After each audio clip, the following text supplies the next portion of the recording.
Look how paranoid Fnatic are about this now. Wenton has to smoke it out, has to look for other opportunities. And after FaZe was so active in mid, now they've fallen off. Will they expect? I think it's Rain towards short. They did expect it. It didn't really matter. Lekro finds him, but it's Keo on the other side, joined by AZ. And you're not going to get much more than that. Rock, hard place. You know, that's the short connector. It was impossible to find a way out of that. The smoke especially, but his teammate pushed through. He was busy and preoccupied with connector. There was no real way to get out of that one. They were locked in, and the boys from FaZe held the key. Now, just one more necessary round. I don't see Fnatic going to be able to overcome this. The start was solid. Yep. Respect, of course, goes to FaZe for not falling into that trap of the force buys and the silly buys and the silly pushes. Instead, they did maintain a very well thought out economy. A trap that you can always say that they did fall into. Now they choose to back away. A little bit of aggression, a spot of CT aggression, puts Dennis in check. And Dennis AWPing as well. This is the thing with this Fnatic roster. There's so many opportunities, and Alu trying to be the god he can be, but gets denied by Lekro through underpass. Not going to get away with anything like that. That brazen aggression with no backup, not going to work out. Keo's looking for a response, though. You can see actively the CT side wants to get that pick back, but he's not really in the position to do it. He's got a good idea maybe where Dennis is, but he's not really going to be the man to do this. And let's bear in mind, he had a bit of a mare before as well. He didn't particularly play very well in that position last time we saw this. So this could be a real hindrance. And we might finally see Fnatic doing that big default hit towards A. The 2B players, the ones that are going to be hot on their heels, assuming the smoke start coming in relatively soon, will be Rain and JChem. They're going to be the ones that are forced to rotate. And so currently, this could very well end up being a 4 versus 2. Yes, you're not mishearing me. Olaf's actually in middle currently. And here come the smokes. This rotates already on. JChem and Rain are going to start sprinting towards the other site. And Keo is going to be the first port of call. He knows their flash. He does tag up one. I think that's plenty of damage done. It's just a question of converting that into kills. Now, AZ spotted out by the scope. Double for Fnatic as well. The bodies are starting to pile up. FaZe do find a counter though, and it will be Jacob with 3 swift frags. He's managed to keep it level. 2 versus 2, and he's going for another repeat. Olaf trying to bring it back, and he does, alongside his compadre, Dennis. Keeping it afloat for now. Not going to quite be the match point. Where is the money at for FaZe? It is not. So it's going to be one. Jacob, I think, dropping out a couple of pistols for his teammates. That looked terrifying Just for a little while. spewed out pistols. I didn't want to make the noise, but thank you for doing that. Happy to provide. That's nice when you're here. You know, this is the thing that Mitch just doesn't do that. You know, He doesn't make noises for you? What's that? Oh God, I really have been making Your far too many. Double really... entendre, Yeah, you need to reel that in. All right, Dennis, pinning Rain to the wall. You're bad. AZ, what have you got for me? He could take this up out very, very swiftly. Dennis. Oh, see you later, Alligator. Not the second, though. Olaf, not far off, actually.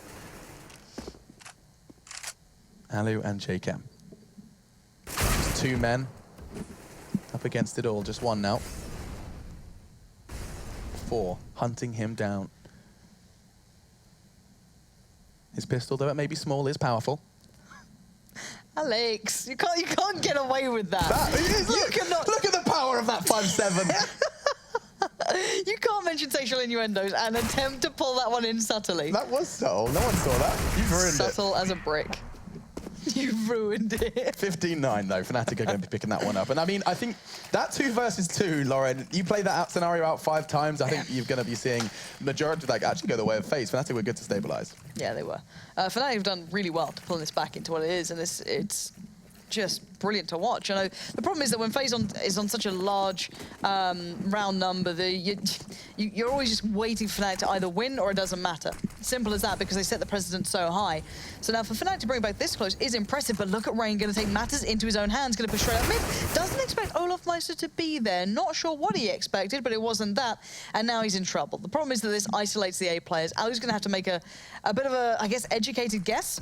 Now, I'm not sure if that smoke was absolutely spot on. AZ's going to spot that out. It smokes off jungle, not connector. And now here we go. AZ's going to be waiting this one out. There's 4 players coming towards A. Jacob has to rotate round. AZ in a very good spot here. Peeks towards Sandwich. Catches out Wenton. 2 are blinded. And it's a 3v2. Dennis and Twist make it just Twist. Look at this A-hole. Jacob and AZ making it look easy. Spectacular work. And left now due a very tagged up Twist. Just 25 points of health to work with. And they know exactly where he is. That's not a peak you try and take again. Speaking... Talking's hard sometimes.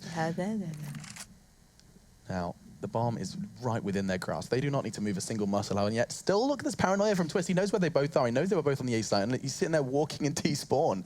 Bomb's down on A, bro. They are not going to be leaving anytime soon. Now JKM considers it, though. A little relocation to middle would give him the necessary information that Twist was on his way. Now 30 seconds. That will disappear very swiftly unless Twist does start to find kill number 1. 25 already. That's it. JKM does take the head off Twist, and that will be game 1 done. FaZe do manage to keep things composed into the second half. That CT side, it was a little bit of a warning for everyone. I think we were worried to see just what they are capable of on the defensive side. Their T side spectacular. It was actually put a big smile on my face to see what they were doing on their T side. It was enjoyable for every CS fan just to see how they roll. Exactly. It was beautiful CS. One, you had the element of that incredible aim that they can bring and the individual power that then put into not necessarily a tactical but a structured approach. And it was structured and it was really enjoyable to watch. AZ, what an MVP for me. Just straight up cat, just showed them what for. And then on the second side of things, Fnatic did pull it back to a very competitive matchup. Scoreline-wise, that looks maybe a little less one-sided than it actually was, but the point being, Fnatic did show potential. So again, going into the second map here in just a moment's time, this could still be a very interesting matchup. Yeah, and if you want to understand exactly why it could still be an interesting matchup, you can be sure to check it out on the Score Esports application. Check out just how strong that first half was on Mirage, and if you're interested to see how Cash plays out, you're going to have to come back after the break, because that's when it's going to be going down. Fnatic and FaZe will be clashing on Cash in just a moment's time.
Obviously, the numbers have grown in the past few years with Counter-Strike's rise to prominence, but the real way the community has grown is just with all the companies, all the sponsors coming in.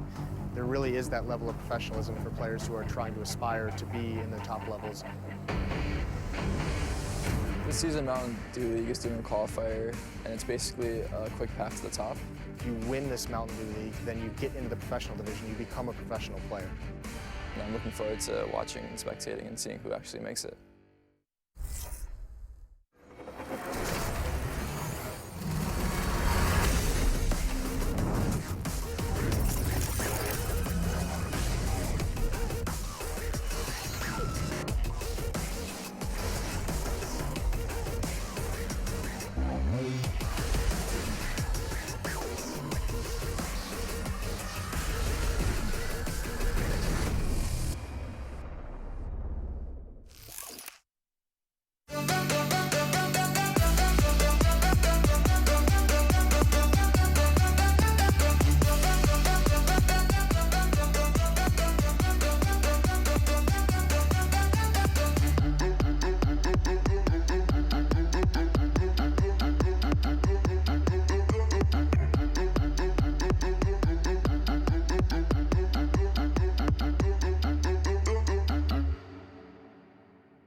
Get your team apparel now at shop.eslgaming.com.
ESL Pro League is brought to you in part by Logitech G, Hey Safeguard, The Score Esports, Mountain Dew, and ESEA.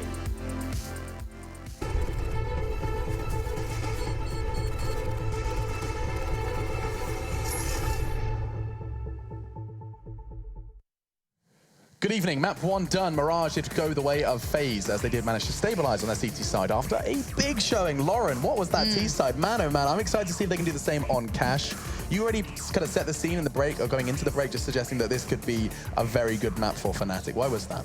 Well, I just want to see what sides they start on to begin fair, with. yeah, fair. If FaZe begin on the T side, this could be another interesting... You good, buddy? Throwing things around this desk. Go. Settle in. Do your thing. Settle in. Talk. No, for me, I would just want to see what side they start on for one, because I think FaZe's T side is far superior to their CT side, currently at least, in the fact that you saw such a 9-day performance of a very commanding team on their T side. To one that's, it's diligent, but it's not quite that, you know, shining beacon of AZ just creating opportunities, Rain going crazy, you know, Alu providing his, Kyo hitting some crazy shots, you know what I mean? Like, everyone's finding that real form. And for Fnatic, I think there's a lot to be seen, but this is one of the maps that they do actually play, though. So this is one that was in their map pool previously that we'd actually seen a couple of times where they looked decent. I wouldn't say they look outstanding, but they looked good enough, and they picked up some good wins. Right, exactly. So this is what I was highlighting before the break with the Mirage. Well, that was their debut of Mirage in a competitive environment, of course, statistically anyway, here on the screen.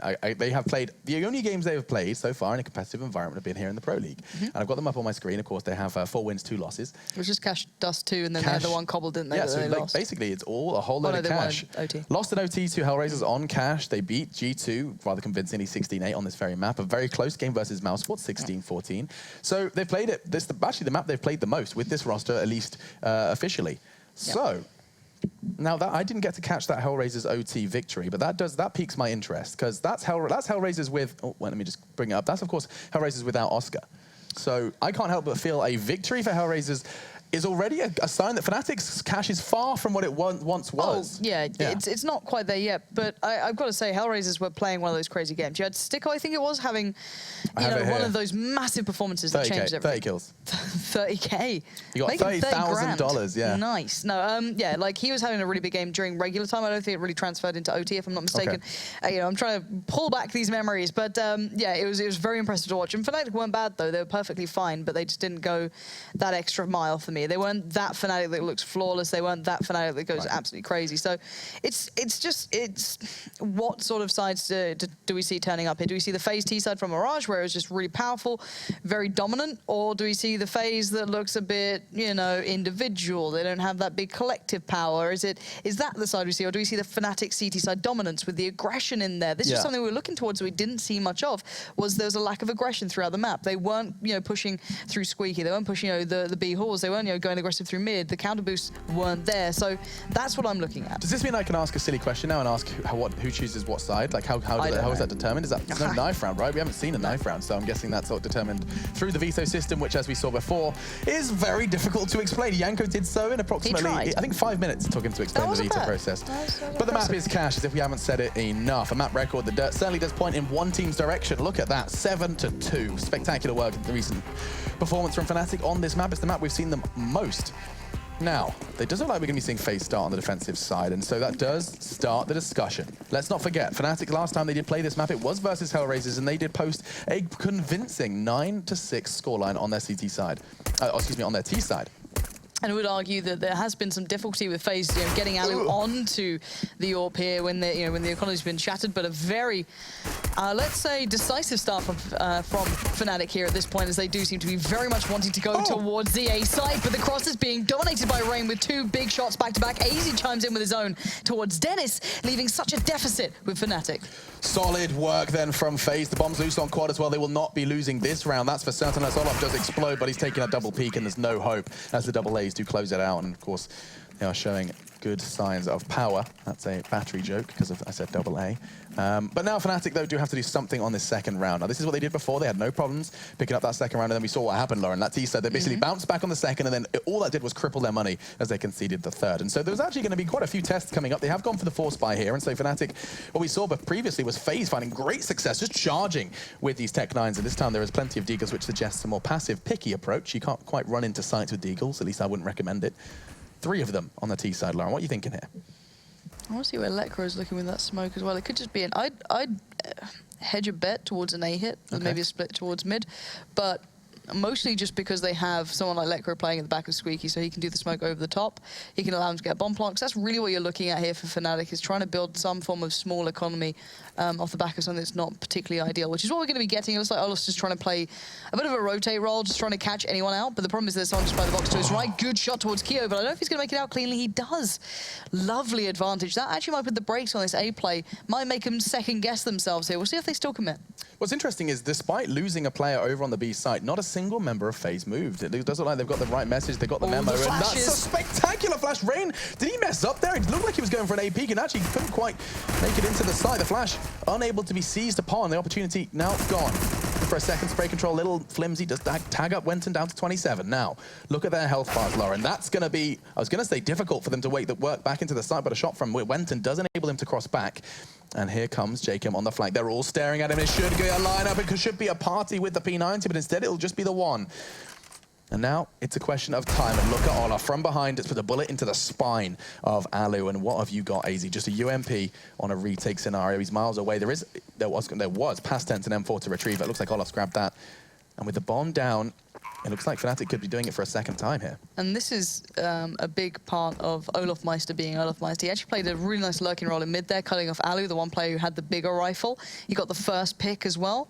Then you had Lekra catching the rotate. So basically, Fnatic put them left, right, and center, but AZ doesn't care about this. He wants to go on it, and he might get it done. He's got a kit as well. This is huge. 1v1. Him up against Olaf Meister. 10 HP on Olaf, who has to peek, and AZ gets the job done. He just made me clap. I just clapped.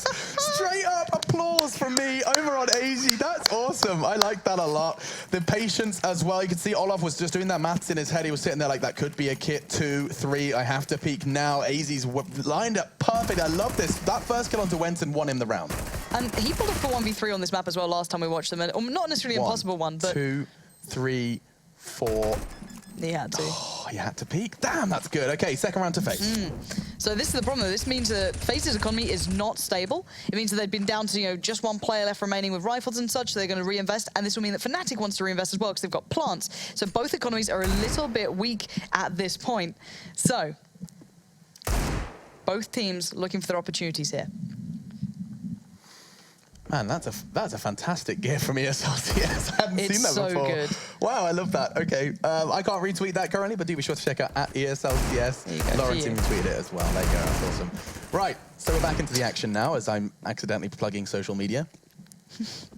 Now, Dennis has been boosted up, but hasn't chosen to take the fight. That is, of course, I was going to say Paranoia of an AWP. I don't even know if the math works out, but smoke to Z. And now Alu's positioning is where really the damage can get done here. He is going to be able to catch them if they should choose to exit. JCam's there for the crossfire and vents, and this could be a bit of a guillotine. 1 down, 2 down, 3. Alu teaching us how to count 2 with the UMP. It looks like it could actually be a third as well if Lecro continues to take this fight. This is looking awful for the boys of Fnatic. They've just been ripped apart by an aggressive mid-stack. There was a big issue for Fnatic, the fact that they had no molly, so they could never clear out vents prior to actually, pushing over pretty much. But you want to be able to trade effectively. They weren't. They basically went out in a form that could not be traded off. Now, Olafmeister looks to try and, I guess, pull it ahead, tear it ahead. He does recover the rifle, that's important, but he still has to look out for Alu, who now has so much freedom. And he's going to hear those steps. He knows where Lecro is heading towards. Sadly, they don't assume for them that Olaf could have been in mid. That was a bit of a misread there, a bit of a misplay, making the assumption he couldn't put it off. Now, there's a small window of opportunity, but time is running thin. Olafmeister would have to do something insane, and the time is not on his side. And as talented as he may be, this one is all but done. Time runs out. FaZe keep it to hand. But again, costly rounds and... Look at his body! Why have you done this, father? He's just thinking about his choices. And you know what? That was after time. Does 700 for Olaf. Ouch. Wow, that is a kick in the teeth and somewhere else as well. About to say. Oof. It's a kick and it rhymes with kick. Nope, just that's not. We don't need to describe that. What? I was talking about Flick. Now, moving swiftly into the fourth before I get myself fired, we do see just double flash in the P250 of Dennis. What you got for us? Nothing. Olaf previously did find success just into the second with a deagle in that very spot, but this time JCam brought the fight to him. It's going to be the MP9 in his grasp, as he already pockets 600. Could it make it 12? As he's... Ooh, just going to catch another one. Oh dear, he is making the big bucks, and he could even find a third here. It will be. Oh, this farm. is horrible. This is going to be 5 SMG frags if this round continues to go this way. Oh my lord, that's a lot of money. 5 times 6. 3,000. There we go. 3,000. Dangerous. I just did maths on air. I said I would never do that. Who am I? To be fair, this is very well needed. Whether or not they stick on the SMGs here is the debatable point. I'm not sure if they will. The point is, however, that they've got enough of a buffer to survive this round and still be able to buy very well into the next FaZe. They didn't have that before. That's what that round just did. Now, Fnatic have come back in on a decent buy, but these SMGs are looking for that silver lining, looking for that quirky play. You know, it's the girl who calls herself bubbly. That's what this round is. Oh, Lauren, you do make me laugh. Oh, Jesus. Bubbly. Okay. She's wearing a polka dot dress as well, isn't she? Yes, she is. That Lego haircut's Stop taking it her now. far. Stop. Because she's probably watching. It's 4-0. And oh, AZ, see you later. That's Lecro, solid positioning from him. This aggression from FaZe is starting to get punished. And let's not forget that they did keep hold of the SMGs from the previous round. So this is, as some Canadian caster would describe, a Jaden round. Instead, I'm just going to go ahead and call it exciting, because look at JCam go. Oh, should be 2. He will be 3-1 and a second. Can he grab an AK? It's not within his grasp. He needed a fresh mag, and it's cost him his life, but he's actually managed to make a round out of this, Lauren. And that's the bomb. He saw that as well. This is... Oh, that was so close to changing it. Lecro's down to 13. Now, what can Keo do? 1v3. I think he's been spotted as well. Dennis will keep that in check. Fnatic stabilized, but what a close round. Ay caramba, in the words of Bart Simpson. I was close. I was so close. And I'm not going to lie, where did I caramba come from? I've never said that before in my life. I am a strange human being. Okay, Lecro's poor. Going to grab myself the M4 off the floor. I'm a poet and I didn't know it, but... Where's Alu taking that AWP? Is this the first time we've seen it? I believe it is, especially considering the SMGs they had in the prior round. Now, Oh, I think he's going to have a very good read on this. The fact that he's already on the cross towards A does suggest that should Rain report back that he needs help on A, that AWP will be there. In fact, they both came in. I love this, the double push. It does feel like putting all of their eggs in one basket, but that basket currently is made out of Kevlar because they are standing strong. But now, Fnatic bite back with 2. And AZ did nothing in that. It was all Rain. It was brilliant. It was like, please, I'll spray into the smoke. I'll do anything. He falls off the box and dies. It was great. 3v2 though. Olaf and Twist going to try and make something happen for themselves. Alu taking a peek towards main. Gonna have to be careful on that. You don't want to give it back and bring it back to an even situation 2v2. So Olaf trying to get towards the site. Jacob's found the cross. That's the bomb now down.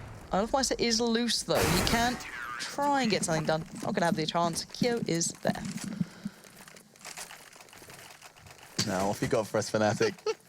Looks like I'm getting cyberbullied by Twitch chat for saying shim shim. Do you need a safe space? I think I need a safe space and I need a doll to tell you whether Twitch chat's touching me. So, this is going to be another free round for FaZe. That's assuming. Now, you know what happens when you assume? It makes an ass out of you and me. But. Ooh. Hello. Just got brought down with a little bit of a cheeky bang. Swinging out with that deagle, he's not going to find anything, but AZ's going aggressive, and this feels like a little bit of a risk. One bullet from the pistol, and it does! Look at this! I said it's not a guarantee. That assumption is coming back to haunt me, because already Fnatic got themselves an M4 and 2 entries into either site. Alu falling earlier, AZ in middle. Or vice versa, do excuse me. Words are indeed hard today. I was on a plane not too long ago. But now it's going to be Kyo and Rain versus the world. Kyo's going to need something incredible to happen here. Not going to be allowed to get even a step towards it. Olafmeister too aware, too switched on to even let that happen. Lekro's going to close out as well. And as you said, Fnatic always deadly on these rounds, and they've recovered so much as well. 3 they had to reinvest on towards Wenton and Dennis. Outside of that, though, they got everything back into their favor. The one benefit being that FaZe haven't been too lackadaisical with their money. They've been relatively calm with it. They haven't been over-investing.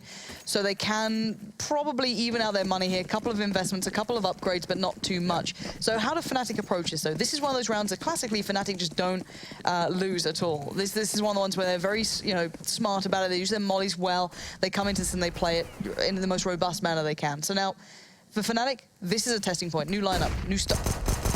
Oh, nice. It looks so was good. Was that team flash then, or was that? I think that was his teammate, AZ's teammate. Okay, that was a FaZe flash, because I was worried then, because he was kind of walking in like he was going to underhand throw it, and I was like, I don't know if that's a good idea. But, you could be right. I don't remember seeing any flashes on the start of the CT side. You know what? That could very well have been Lekro kind of committing suicide with that flashbang. I'm not sure. Now AZ does have a weapon, and he's going to use it. Just 1 down. That's not ideal, but it is still a big step in the right direction. That's going to be quick from Dennis, though. Not only finds the trade, but finds the 3rd. That's the 2nd. Alex Maths is hard at this point in time. But that's going to be a bit of a retrieval mission now from Rain. Trying to find a revenge frag, and he just seems to have a good read that Twist is going to be crossing onto the side, but it's just a P250, and no hope, no prayer for him. With 50 seconds left, the retake with pistols is unlikely. This is going to be Fnatic's round locked up. Yeah, this is better. They've stabilized after wide spokes too soon, maybe a little there. Alu still makes it a little bit more costly, but the classics keep it in line. Olafmeister and Dennis, the backbones of this roster to a degree, you could argue, keeping it in check. I mean, 15 frags between them. These guys are making cash. Yeah. Really winnable at this point in time. Twist and Wenton have been unable to really make too much of an impact. So, can FaZe put it back into their favor? This is the next big point here. Their money's far from perfect, but enough to scrape something together. Again, however, they haven't been particularly making much impact once those big gun rounds came out to play. Of course, Fnatic claiming quite a few back-to-back here. Yeah, however, we've got Twist on the AWP. They have mixed it up. I mean, we've seen, let's think about this. We saw Dennis, Olaf, and now Twist AWPing, and that's the flexibility of this new Fnatic roster. They don't have that set role. There is no one committed to it in the same way JW was. And it'll be intriguing to see how that does kind of affect their performance once they do get maps down. I mean, I do feel like that's something that does bear repeating. Nice shot from Alu. That's going to be catching just the tip of Twist's head. Sometimes that's all you need.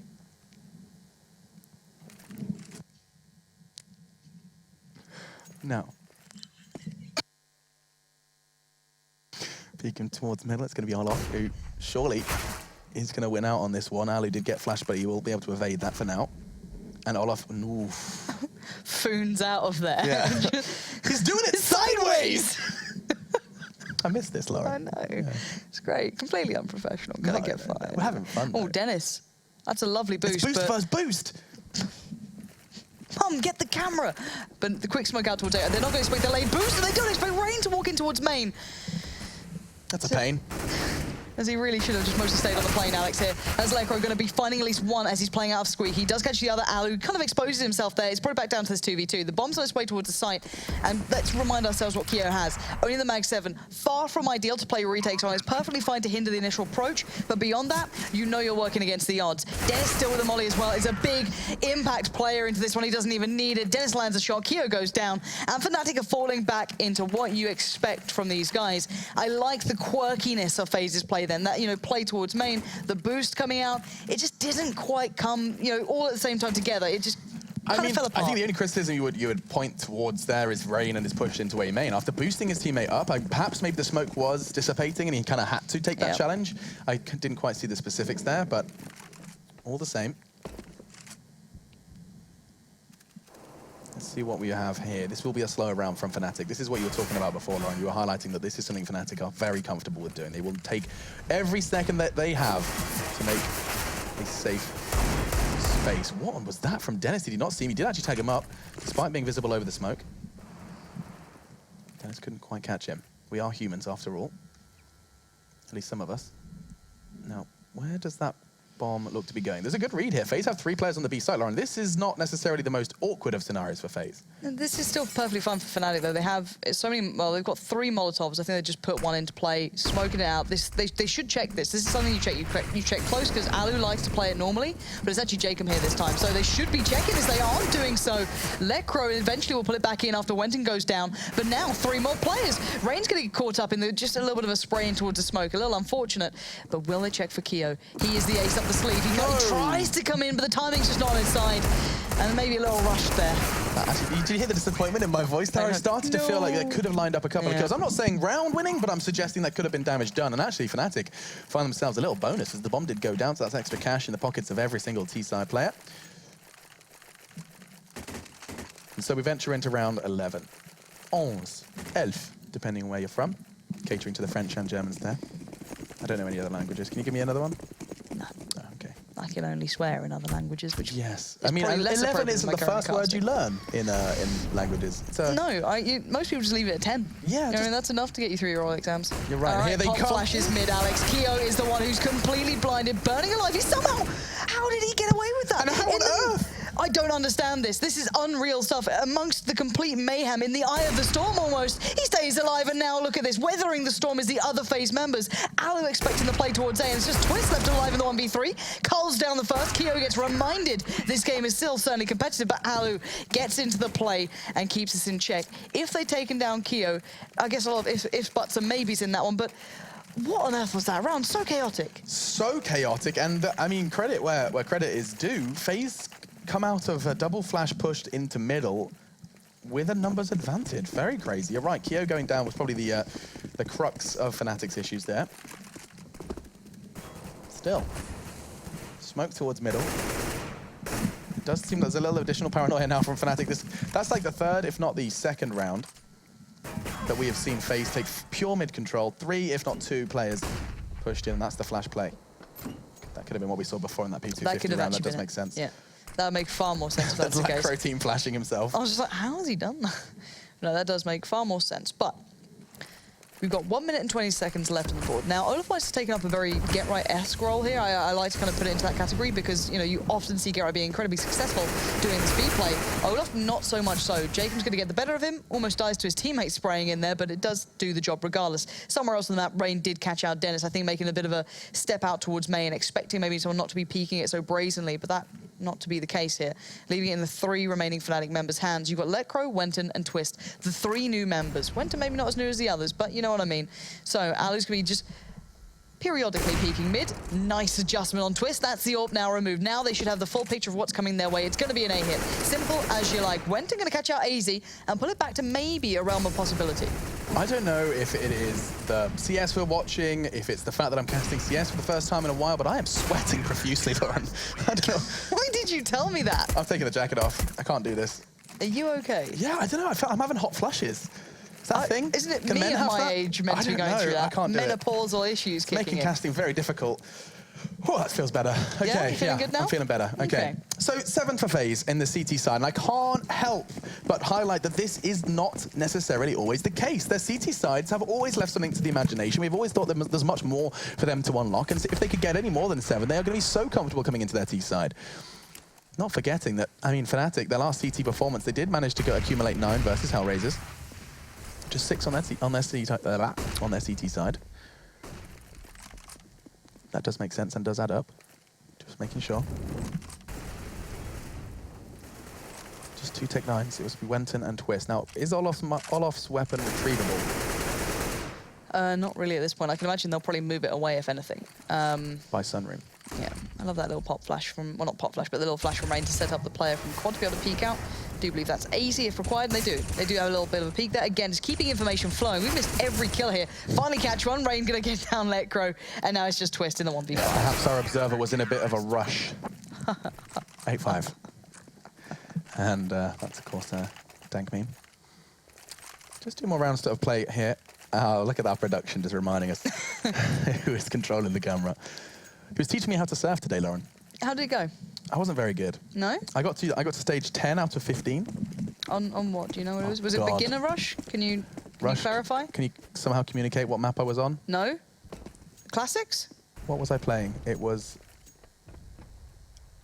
I don't know. Okay. Didn't, He doesn't know. I done woe. Yeah. He hasn't got nice handwriting. You don't need nice handwriting to observe CS. That's a little lesson for you, any of you. Ooh, easy back off from that. Such a dangerous position to be in against the Deagle there, because they literally can only just see your head as well. Yeah. So you know you're going to get taken down. Olaf finally wins that battle. Now he's been doing this for like 3 or 4 rounds back to back, losing out on it. Has a pistol, no armor, finally wins it. Yeah, that's going to be actually kind of a tough pill for them to swallow. Fortunately, Alu, not again. Oh, he goes for a re-peek. I didn't think it was perhaps the wisest move. Then peeking into a Deagle with an AWP, that there is that 1-to-1 shot exchange. It's crazy to think that this $700 investment is the same as the AWP, the Zoom Banger, 4,750. Not a bad trade. And now they actually are at a numbers disadvantage. So 50 seconds on the clock, and they are going to be seeing a couple of flashbangs. That is not necessarily to go for a frag. That is simply to delay the T side. He needs the rotate to come in from his teammates. And already Rain has found himself on truck. But Dennis, oh, there's a back turn. What have you got for us, Rain? How is he still alive? Dennis has missed every single pistol bullet coming out of his Deagle. Fortunately, Wenton's providing us with a second, and it is going to be down to a 2 versus 2. Now, the bomb can go down. Kit's available for both the CTs, so they're not in any rush. And Keo has a Molotov, so quad will be a no-go for the T side. No, this is going to be tough for them to even hold on to it. Dennis needs to really forget those shots that he was hitting, or not hitting, should I say, on Highway, and get back to the form we know he can hit now. Does have the armor, does have the Deagle. He's got the bomb pipe for him. He's going to find the first, right into the chest of Rain, swings out and catches Keo. That's the Dennis you want to be seeing. A battle for redemption. After missing what was essentially 6 Deagle bullets back-to-back onto Rain. And he gets it. 3 AWPs, what on earth? Hang on a second. Looks like they're going for something rather, I would describe this as spicy. Lauren, this is a spicy play. He has no armor and he has no money. A big fat goose egg next to that $sign. Okay, triple AWP CT side. The new meta has been established, it seems, here on the final round of our first half of our second map today here at the ESL Pro League. I've been having a blast. We hope you are as well. Let us know. Hashtag ESL Pro League. Now, triple AWP. So let's just quickly do some counting, Lauren. So there's 1 on A main, 1 towards middle, and 1 over on B. That makes sense. Splitting up between your 3 lanes. Yep. So close. If Olaf jumps up for that smoke... It's cheat. If Olaf jumps up for that smoke grenade, he was a dead man. It's a really nice angle as well. Keo's going to be just... got to be careful, though, because obviously timing is everything. You've got a very limited bit of vision there, so he's got to be kind of careful how he plays this one out. Alu going to be going actually pretty aggressive for information here. Hoping that no one's on the boost. It can be a little bit vulnerable towards that. It's going to back away from it. And it looks like Fnatic has set up towards that mid-play, and they did not expect Alu to be there, but is a 1-to-1 trade enough here on the CT side? I'd argue probably not. I think that favors Fnatic 100%, no doubt. I mean, he gets just the 1. Now they have mid-control. Oh, wow! Keo, quick flick, actually damages Zoloft down to 21. That was through almost 2 layers of walls, if I'm not mistaken. Okay, 40 seconds. Mid-control has not necessarily been fully relinquished. I made a mistake. Rain actually still on sandbags. It does look like Wenton's got the read, though. Just staring at the Norwegian's position, going hunting as well. This does favor Rain, but no, Wenton takes him down. Solid work again from Wenton. That's the second round in a row. He has been the linchpin and the solid T side of performance. Now, a second shot coming out from Rain. AZ forgot to zoom down the scope, and this time he's not going to be making any frag movie plays. 20 seconds and the bomb will go down. That clock is extended down now to 40. Retake time for FaZe, simple as that, and it's got simpler for Fnatic, not FaZe, as Kio's in the 1v3 and has very little step towards his site, no utility to play retake on, but he's got to go for it anyway. As, here we go, bomb is ticking, and Dennis will be on to seal the final deal of the first half here. A very competitive first half between each other, and they get to see your lovely shirt. Yeah, I just had the sudden realization that I've not got time to put my jacket back on, so you're going to have to accept the fact that I'm wearing a checkered shirt. It's happened. I'm sorry. How dare you? And I feel like the jacket kind of obscured my crazy checkered shirt. Yeah, it did a little bit. It did. Now you're just going to have to accept it. So you know what we're going to do is we're going to get this checkered shirt off of our screens ASAP. Fnatic FaZe will continue into our fourth half, essentially, of these best of two in just a moment's time. We have a spectacular CT performance from FaZe. We'll see if they can carry on into the second half.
Hello. You got me. I was going for the hair. This is what I do. As soon as like the countdown goes to like 2 and I go. and then I'm ready to go. No odds. It makes no difference. You promised them a jacket as well. Look at this. Oh, I did forget, yeah. Your shoes are back there too. I'm undressing. If this casting continues, if this goes OT, Can you not say you're undressing? I'll start working my way down these buttons and see. We need to be careful, actually. We really do. So let's go back up. Excuse me. See my little Austin Powers tuft of hair there. That's a good idea. Yeah, I think so too, when we producer. casted Call of Duty, Alex, and we did discern something for a certain amount of followers? Yeah, 300. Can we not? Can we? Yeah, let's not go back there. Let's not revisit that. Yeah. Counter-Strike, Lauren. Yeah. So we are going into our second half of our second map here for the ESL Pro League. You have 4 maps to look forward to. This is the second of our first series, Fnatic and FaZe. FaZe are notoriously strong on their T side, and they've already put a spectacular showing in on the CT side of Cash, not forgetting that they did find the win on Mirage as well. And so here we are with what is essentially a very important pistol for Fnatic. They're going to have to start strong, and well, you know who's going to start strong on a pistol round. It's Mr. Dennis, as he does behead a particular Dane. Yeah, Dennis is such a huge piece in the Fnatic puzzle when it comes to picking up so many rounds. You can bank on him to be able to provide so much. And FaZe, you know, very talented themselves, obviously don't quite have the same sort of impact player, at least in very specific rounds like that. So now what do they do with this? They have no utility, they just have armor and Glock. So simply, you want to look at B. It's the easiest place to get those entries towards. Problem being, there's Olofmeister playing by Headshot, you've got Lekro just behind him playing by the kind of, not the default plant, but like the plant for vents or checkers. So the USPS can do incredibly well at this sort of thing, unless you get overwhelmed, and he does. Lekro shows him how it's done! That's absolutely gorgeous. Kiyoshima gets plucked out of the air, leaving Alu to just dwell on what happened. Lekro, wow, 4 kills in the round, that third as well, into the sky, as he does obliterate Fnatic's hopes of finding a successful start into our second half here. That is beautiful to watch. We get to see it again. Okay, so number 1 was hot. Second, equally as cute. But now look at Keo into the sky, and a second round goes into his head. 3 quick kills from Lekro, and he does save the day from FaZe. That was looking all too good for Fnatic as well. Fnatic start strong with the first kill, thanks to Dennis, and it just rolls with that until Lekro puts a big fat stop sign out in the street. SMG time, 4 of them for Fnatic.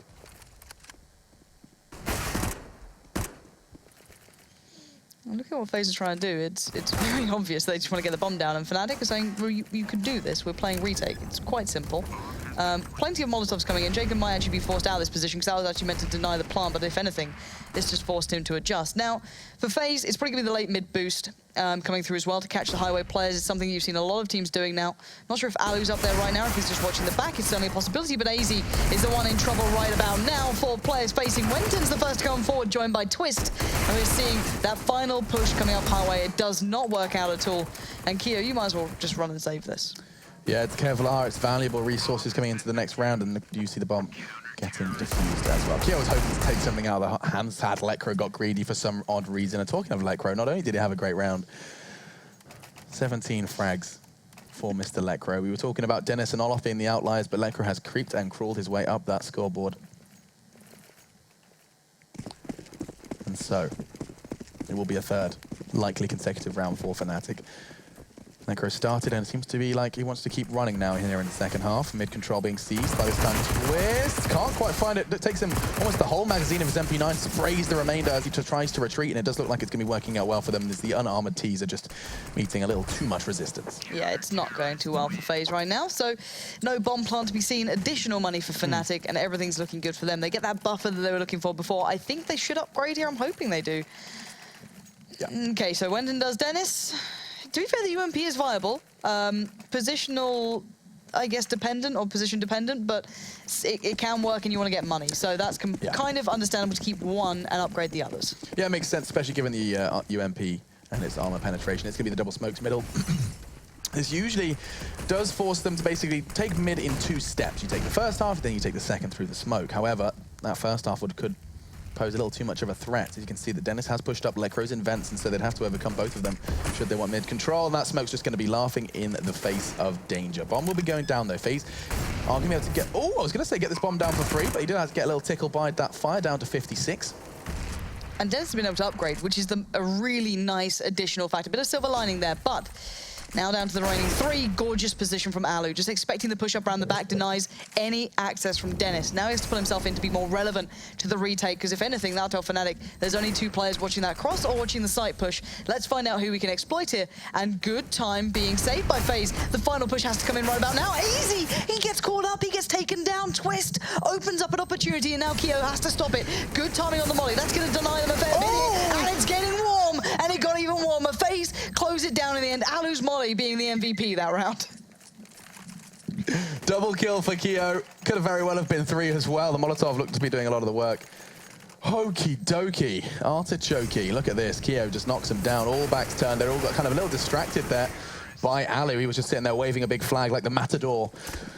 And now 10-9. Alu's going for the fast peak middle. Looks like the smoke wolf stopping him, and even a HE as well just to knock him down to 89. This seems like, I mean, with the bomb's positioning, Lauren, I can't help but feel like this, if there was a B peak, would be a rather swift positioning onto B. And Rain, after this Molotov does subside, he's going to be making his presence. No, wasn't expecting Lekro. Nice off angle from him. Nails him to not only kind of behead the B assault, but also grab himself a fresh Tech 9 should he so choose. So now for FaZe, where do you take this? They're basically, it's looking for an opportunity to even up, and Wenton just gives them it. I don't see what he was intending. You can maybe jump peek a little bit, but is it worth exposing yourself to that? Probably not. I'm not sure. Maybe a little overzealous, and now it's probably back to a 4v4. When you are solo holding middle, it's often the paranoia that gets you. That jump peek, you sit there and like he could have crawled over boost, they could be right by sugar. Like you basically just, you go for those jump peaks in the hope that you can get the information that you aren't going to be sitting there alone for long. Unfortunately, this time, he's rewarded for that late positioning on boost. And I don't mind it once, but that many times you get a lineup. Dennis going for the easier lineup for the smoke towards A main does actually allow him to get taken down. A little bit lackluster for my taste, but what's not lackluster was Twist and Lekro. They're buying ample time now to form a retake for Fnatic. You've got Lekro down by the truck, you got Olofmeister going through main. The only bit of respite would be Highway from Kyo, but he doesn't know that. He knows nothing at this point. The assumption being made, the truck might be where the danger's coming from, but wherever he looked, there would have been trouble. And the retake comes through very nicely for Fnatic. And that's going to be number 11. Just looks like they're going on the hunt, trying to pick up as much utility as they possibly can muster. Themselves an AWP and an AK into the round as the defuse is brought through. So Fnatic do extend their lead, and FaZe, I think that what we do need to do is kind of draw attention to their T-side when they have weapons. Because, I mean, we were singing their praises of Mirage T-side. We haven't seen that same level, Lauren, here on Cash, but to any extent. Like, they haven't even been doing the same kind of... There was an air of set plays on Mirage. I don't think we've seen anything similar in a kind of execute style here on Cash, not once. No, I tend to agree. I think FaZe look a little lackluster so far. We haven't got to see that sort of power they had, that very quick piece of play. Now, I like this. Now, this is that kind of smoke mid split vents, normally like a 3-2. They looks like they're going for a 4-1 here, really opting to try and focus on the players towards Checkers. Twist in a lovely position. That is the biggest counter you're ever going to see to it, because most people won't boost with it, but now FaZe break through towards B. Only one to find a kill thus far would be Rain towards Lekro, but that's not enough. That might be, though. Catching out Olofmeister might allow a cross, but Twist comes in very well. Ample timing. The only way around that is to have more players splitting through mid over boost. That's the only option they had, and they didn't take it. I mean, a 4-1 split from FaZe, basically 4 going into B, means that your only real problem is if your mid guy doesn't show up. And he didn't. Twist took him down, then proceeded to just jump through vents, and it was definitely, well, power from Checkers. Indeed, checkmate in the round. 12-9 then. That was chess and Checkers. That doesn't really work. Nice attempt, though. Credit where credit is due, Alex. Really nice attempt, mate. Thanks, Alex. Are you good? Yeah, sorry, jet lag. But 12-9. Fnatic not far away, just 4 rounds away from that beautiful, crisp 16. And it does look like FaZe have run out of depth here for me. I think this is where we're seeing the difference between Fnatic being well-versed in a map, or at least well-versed in comparison to the other maps, and not. This is where they have that little bit more of a robust play. For me, I think there's still things that can be pointed out that are a little bit weaker than their previous lineup, of course. Look at it. Wenton playing mid, not quite the impact that Flusher can have. Let's be very honest about it. Flusher was one of those, masterful players, but it's more about the process. It's about, learning as a team, rebuilding as a team. That's what Fnatic are doing right now. And we're going to see, my God, you are so lucky, Olofmeister. A second's difference there. He's just going to position himself. Those ricocheted bullets have just carved out part of the wall and just say, well, they're not going to pre-fire it twice, surely. Where is JChem and why am I confused? That minimap suggested he was outside the wall. Fortunately, he is not, just right tucked into the corner. I assume there could maybe be a smoke play in fruition. Instead, though, it does look like an A-take could be on the cards. FaZe utility very limited, just a couple of flashbangs of smoke, perhaps from Kyo and AZ, should they choose to invest it on this take. And I have a horrible feeling Kyo is about to jump into the jaws of Dennis. He will be smoking out the cross, but that's not going to stop him from dying to this A main hold. A flashbang, perhaps? A jiggle peek, something? No, they both peek together, a double peek. That answers my questions, and it looks good for FaZe. Now all on to Wenton. Spectacular on the T side, getting entries into the side. He's doing the same, it seems, here on the CT, as 2 do fall to him. And his AK-47, he does as well have an opportunity to peek towards middle, but Alu, too damn good with the AK. Gets 1 towards Z and a second straight down towards barrels. A quick flick of his mouse and 2 down. And now Olofmeister's position being noted means that's a sealed deal. Finally, FaZe pull back into this one after what felt like a long time in the making here. It was a very one-sided matchup for quite some time. Fnatic seemingly so much better on this CT side than I expected. But now, the problem being these rounds have been kind of close. There's been plants from FaZe. They haven't necessarily been holding them.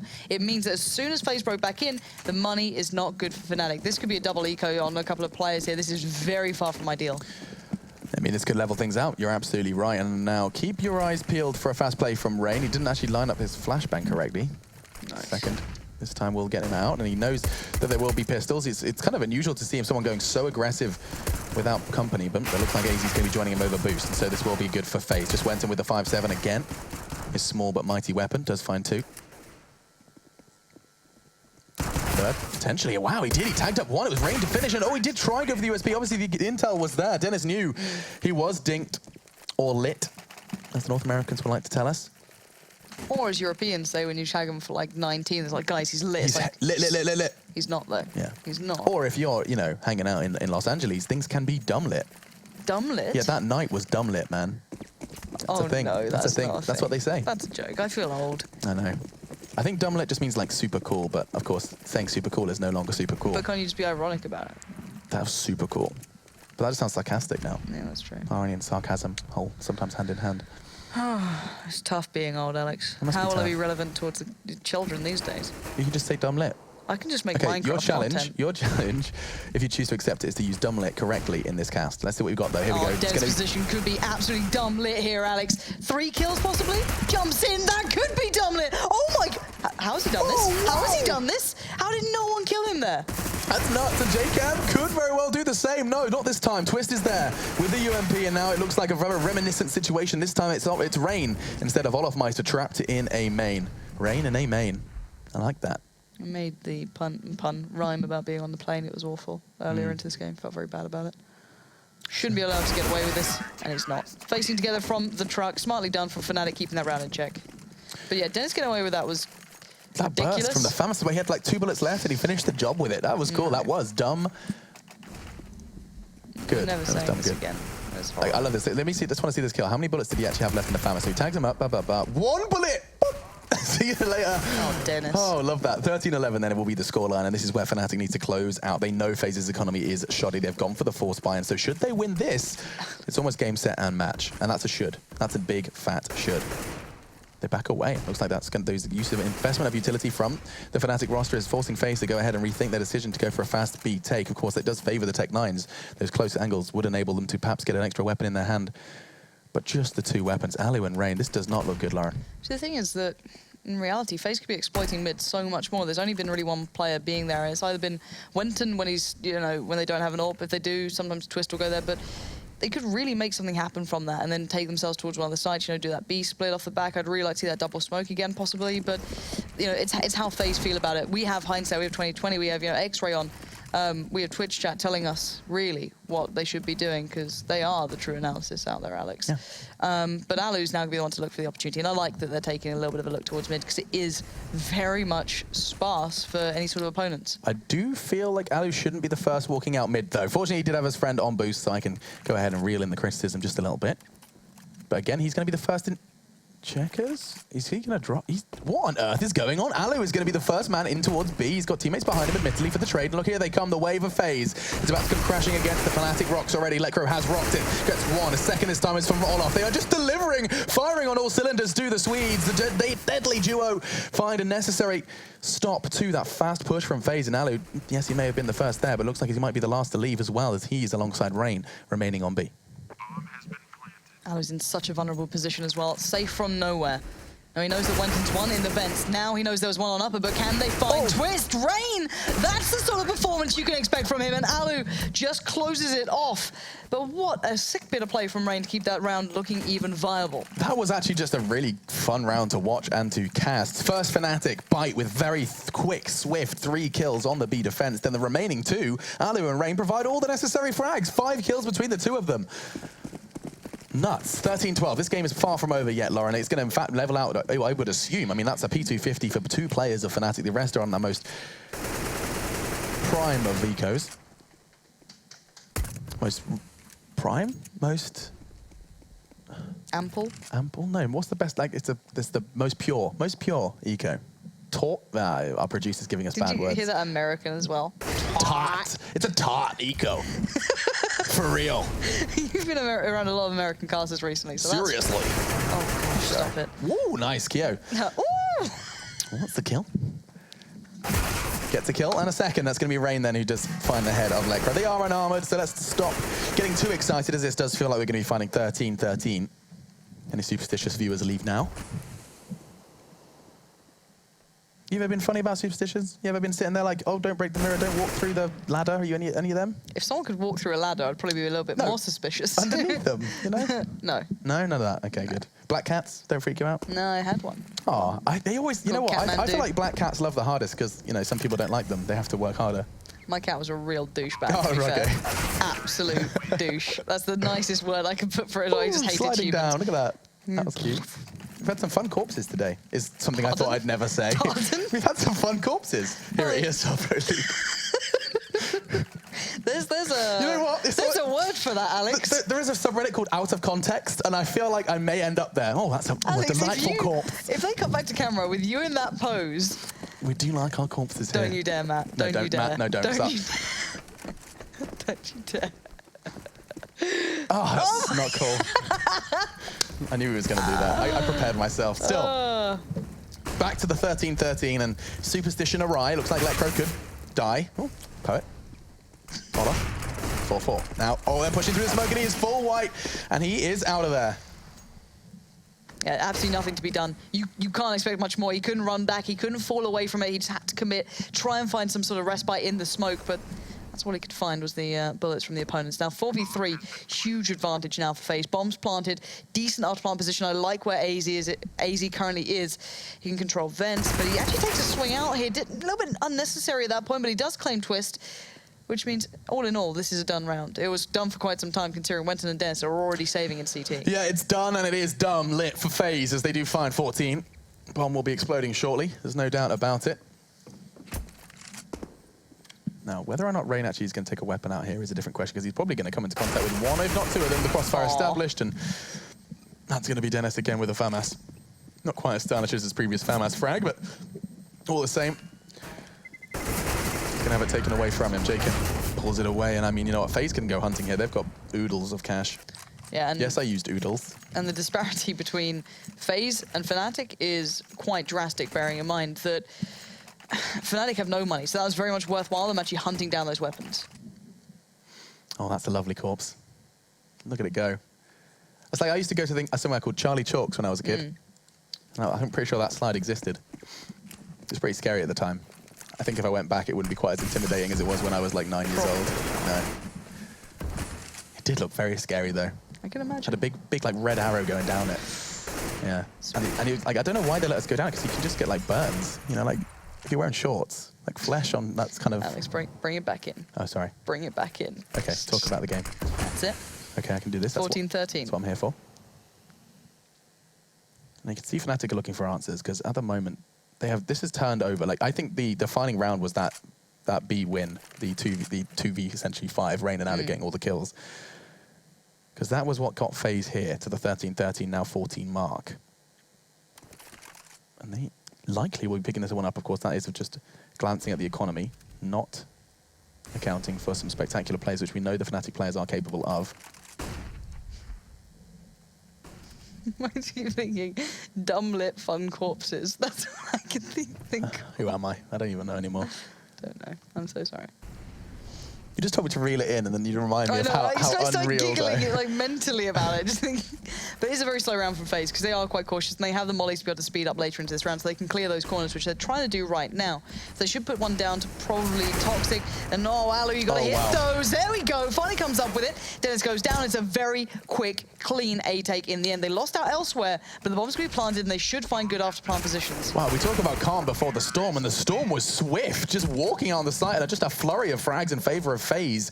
Fnatic fall. Alliteration. Thank you very much. 15 though to 13. It's not as impressive when you keep like highlighting alliteration.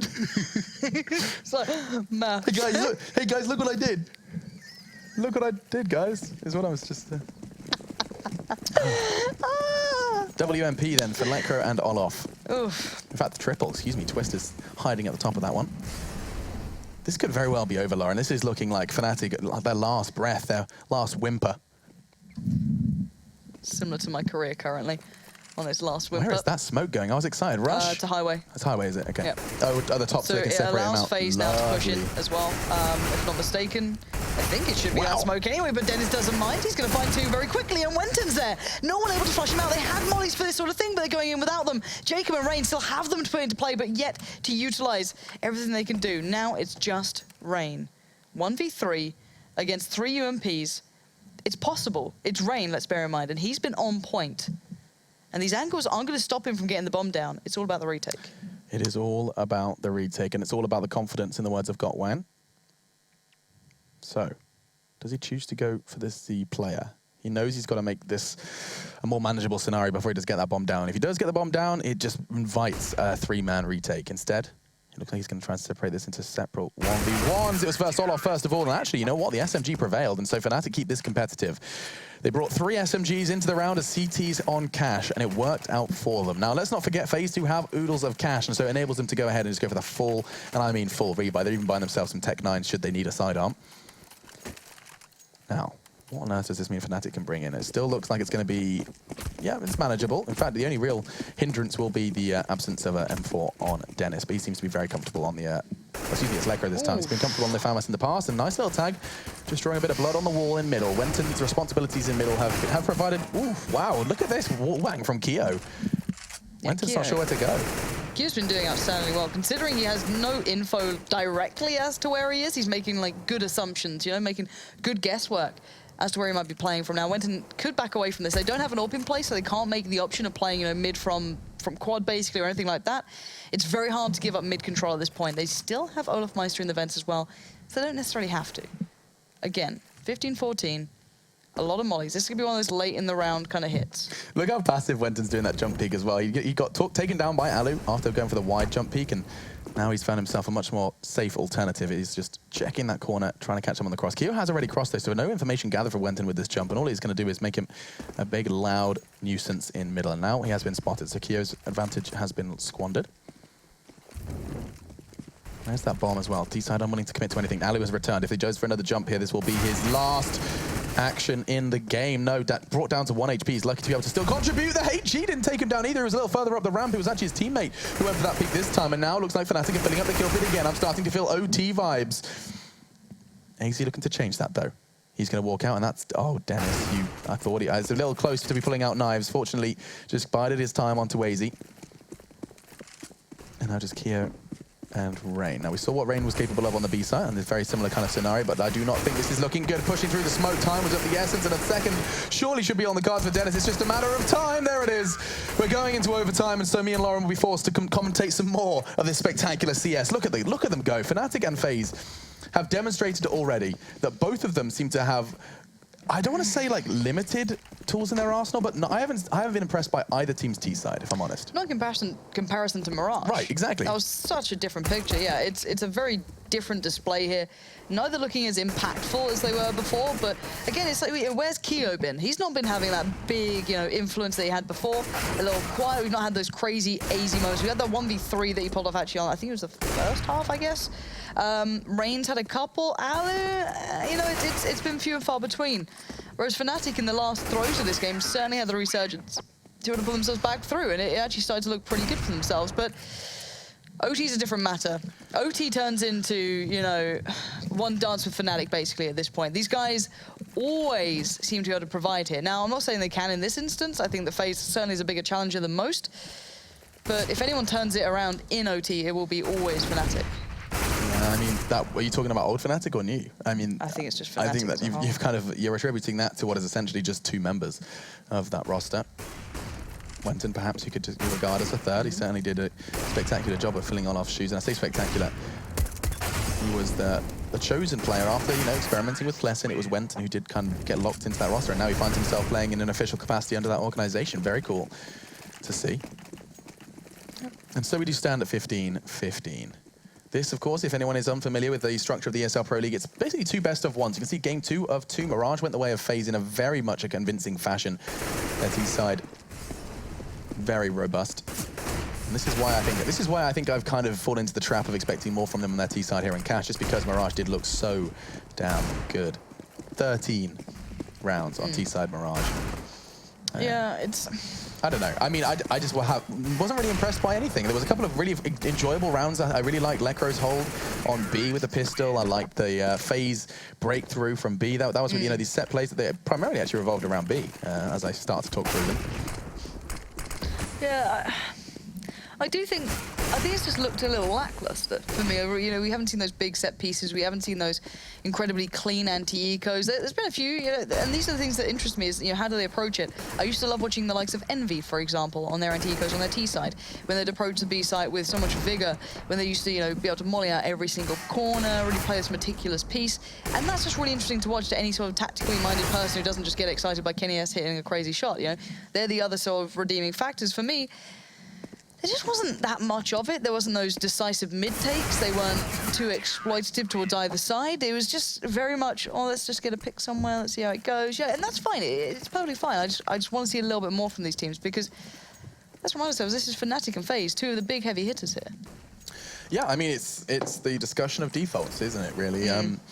With kind of Fnatic, the old Fnatic, I will have to kind of remind people, the old roster were infamous for basically playing those defaults as almost the only real kind of page in their strat book. And that was because, of course, if you do really rewind the clock, that was down to Pronax and his affinity with calling the round as it plays out. They don't have that now, and so it comes down to other things, other tools within their tool belt. Or toolbox, however you choose to store your tools. Would you rather have a belt or a box? I feel like a belt would get a little bit clunky. I'd like all of the tools, and so having a belt probably wouldn't hold all the tools I was after, and so probably go for the box. Okay. Yeah, thanks for asking, though. No, let us know what you would like to store your tools in. Hashtag ESL Pro League. Please do let us know. We ask the big questions here. We do. Yeah. And we get the big answers from you guys at home. Yeah. Give us the big answers about your tool over at hashtag ESL Pro League. So, into the first round of overtime, here we do go. We're delving into a 5 AK setup, and it does look like it's going to be that 4-1 split that it's going to be going ahead and throwing some resources at B, and only one man would be receiving them currently. That makes me uncomfortable. It would be down to Lekro, and it doesn't look like they're slowing down the pace just yet. Yeah, this is going to be hard to hold. There's no one there with him. There's no one in checkers. It'll be a quick rotate through vents. So this flash, this Molly sort of thing, this piece here from him, this bit of play is brilliant. It's isolated plays. It's allowed him to stay alive, to see what's happening towards him. He finds the bomb as well. A 1-for-1 trade out is not the worst in the world for him either. That's got Fnatic a fighting chance to come back through. And there's Olaf Meister towards Alu, leaving FaZe with nearly 3. The Molotov as well placed, but through the fire and the flames, Twist will provide, leaving just AZ standing very lonely here in a 1v3. Love that from Lekro. I mean, just using his utility, who otherwise would have just lost as he fell. Instead, he just implemented every single one of them, maybe not perfectly, but enough to divide and conquer. So, AZ going to be looking at Wenton, and that's the first gone now. Uses that smoke to position and do so safely. Bomb on site, and this is by far from, excuse me, impossible to win. Molotov, however. Oh, that's a body. Olaf, he's going to get pinted in, though. AZ suddenly, oh, he's only gone and done it. Mind-blowing stuff from AZ. 4. I had written him out of that round. They were closing in from headshot, closing in from behind the site. And he just divides every single player. He makes 3 1v1s, 4 in the round in total. We get to see that again. Olaf reveals his location by shooting the corpse, and that's going to be spectacular from AZ. You said he was having a good game yesterday. It looks like that's not going to be stopping here today. What is up with him? Every time he goes towards B, he pulls off these 1v3s, these crazy these moments. It's just brilliant to watch. Wenton, though, strikes back quickly, and that was needed. Get them off that big rush of, you know, confidence coming through. Get them back down to earth here. And now, 5v4, a tough one for FaZe now to work our way back in towards. Not going to be easy here for them, but certainly viable. Certainly possible. Lekro needs to be careful. I do just love how well AZ played that. That's going to be echoing through my mind for a while. And, well, unfortunately for FaZe, they've already lost nearly 2 players. Jacob's down to just 7. Wenton was the first to throw the punch, though. After falling first in the 1 versus 3, he now finds himself drawing first blood into the second round here of overtime. AZ caught on the cross, but look at him, Dennis. He had oodles of time. I need to stop saying oodles, but now look at this. Twist gets another. It's JChem gone. Just 2 remain from FaZe, and let's not forget that Fnatic will not be handling this situation lightly after what happened in the first round. Lekro has the opportunity to surprise, but no, the shoulder peek does nothing but actually hinder. And a second from AZ. He is getting kills when he shouldn't, Lauren. So he's brought it back to not, I wouldn't say the most possible of situations, but something where they have to stay switched on. And, well, that's the first strike, and now he spots Twist on the shoulder peak too now. Bomb is loose 30 seconds. That's the issue. He doesn't have the bomb to hand yet. It's not far off, so he can pick it up, but it's going to limit his options as to what he can do. Not too many ruses, not too many fakes. When he gets to the site, he has to commit to it. Got a smoke and a flash. Pick your poison now. Where does he think these players are going to be? Slowed down on that approach. Can't make it past MBK. Twist with a nice angle there, and well played between him and Lecro. Whew, okay, I was starting to get worried that we were going to have 2 1-versus-3s back to back. Fortunately, though, Fnatic do make a game out of it, and that crossfire was much better than the first. Sitting in MBK, I think the time really was the biggest best friend there for the Swedes. The fact that they knew he would have to come to them. None of their fun and games or ruses, as Lawrence so eloquently put. But into the third, then, we do venture. And it does, again, seem like a fast mid-take. Jacob's going to go ahead and try and get as much information early as he can, and that's a bunch of it. Look at that, 3 of them just stroll through middle, no smokes not needed. As the only kind of question mark is going to be sandbags, and that should do the job. Looks a little short. Instead, A main info gathered. I love this. This is just a battle of the information plays. And Olofmeister still being here is huge. What? Rain? Rain, switch on AZ now. Tries to do what he can to keep it in check. He can't do it. Oh, Olofmeister gets the double, gets the triple. Oh my God. So stupid. What is that? How is he allowed to do that? That's just blowing my mind, Alex. You can't play that corner like that. You can't get away with that. And Alu just goes down. One he shot before that. Everyone ignored him, just thinking, oh, it's fine, don't worry, that always happens there. And then somehow makes 3 out of that position. You cannot do that. It's a one and done spot, Alex. That's what it's called. It is. It's called that for a very strong reason, and that's the fact that you get one and you're going to get swarmed. It's easily tradable. Rain, I mean, he saw him. He turned around, he acknowledged his presence, he got shot at and tagged. I don't know whether he didn't make the call or if FaZe didn't respond to it, but either way, Olof pulls out his USP and not only gets 1, he wins a duel with the 3rd AKV USP, and it was by no means a one-tap either. 17 found for Fnatic, and that is through the most odd circumstances. Olof going unnoticed, and a quick 3-piece from him brings home number 17. So into the second half then of our first overtime, and I'm saying first because I wouldn't be surprised if we see another. By the way, just to highlight people at home who are, you know, down in the depths of silver. I know it's tricky down there. I've never been silver myself, but I've heard from Mitch it's very tough. That when I said it, you know, going past MBK corner, it's because, you know, it's literally called MBK's corner. Thank you to the people in chat who tried to teach the others as to what this means. Oh, were they suggesting that you'd thought MBK's not playing? It's like, oh, no. Lauren, you've made the first mistake you made was actually looking at Twitch chat. But I need people to make me feel better about myself, clearly. No. Aggressive peeking from Keo. Look at him, just goes straight in with the BDP, and now look at Rain doing exactly the same here in A main. That's going to be another, no it's not. Dennis just tagged up, and AZ wants to go for the trade, but there's 3 players all willing to zip up his body bag. It looks like it will be Wenton this time who does that. And wow, not far off, Keo. Could have brought it down to a 3v3s. HE will do not much either. Dennis just tickled further lower. That's a thing, I promise. 6 though is all he has to work with. And the retake's going to be coming from 3 different angles. I like the structure of FaZe's retake here, especially if you get that now 3v3, and they're coming from each different angle. Twist, however, wins out on the duel with Jacob. A little premature. Ali wasn't ready by Squeak. This is kind of unnerving now. Ali, what can you do here? Quick peek. No one. Lecro, be careful now. He can't overstay it. That's what you wanted. You wanted that instant response. Don't let him get away with that. Now, Keo has to step up, and he's been a bit absent until then. Finds Wenton. It's a 1v2 now. Lecro's low, and Twist is only on 40. He knows where Lecro is. Sprays for it, and now 1v1, Alex. He can hold that. There's no kit, though. Twist is going to go hunting, but Twist doesn't know that. Keo turns his back and can't quite turn his gun. Twist will get the kill, and that's going to be 18. Whew, not far off. He did need the kit in order to win that round. The bomb was already quite close to explosion. Wow, a sigh of relief from me. You can hear just during the cast that could have got messy. That plant was not ideal for the A main hold. However, Twist stood his ground. And as soon as he kind of realized, you could see that the kind of panic in his eyes. Okay, hang on a second. There's a smoke grenade on the floor, and that bomb is not for me. Yeah, one more needed now for Fnatic. That's devastating. What a way to get to that marker as well. And already first pick provided. Olofmeister finds Jacob. Twist, if only you knew. You could wall back that, totally. I'm almost certain. Do you reckon? Do you reckon he's just going to do it? No, I'm saying you should do it. Just do it. No, they're both cheating, Alex. It's like, who's going to show it first? Or the paradigm, they're like, just do it. I'm certain that's bangable. Yeah, you know, you can shoot through it. I don't know if it does full damage. That will, though. Twist with a full peek towards Alu finds now the perfect opportunity. FaZe are desperate for a way back into this round here. With limited opportunities, though, they have to go, you know, beyond the expected now. They have to actively search for it. Double smokes to mid. This looks like a B split coming in if I've ever seen one. Cut off any risk of going through those vents if required, but they don't do it. They hit the brakes. They slow it down, and they wait to see FaZe's response.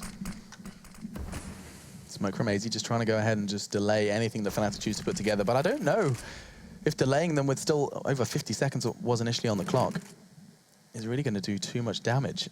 2 players stacked up on B, and so FaZe have made a risk here. They've rolled the dice, and currently doesn't look like those dice are going to net them too much success. In fact, where has this come from? Who has made this call? Because AZ's abandoned the A as well. It looks like, I guess, they're playing for the retake, he says, with apprehension, as here comes the nades, and now AZ is going to have to try and go ahead and slow them down. He's done a good job. What? Lekro's gone 1.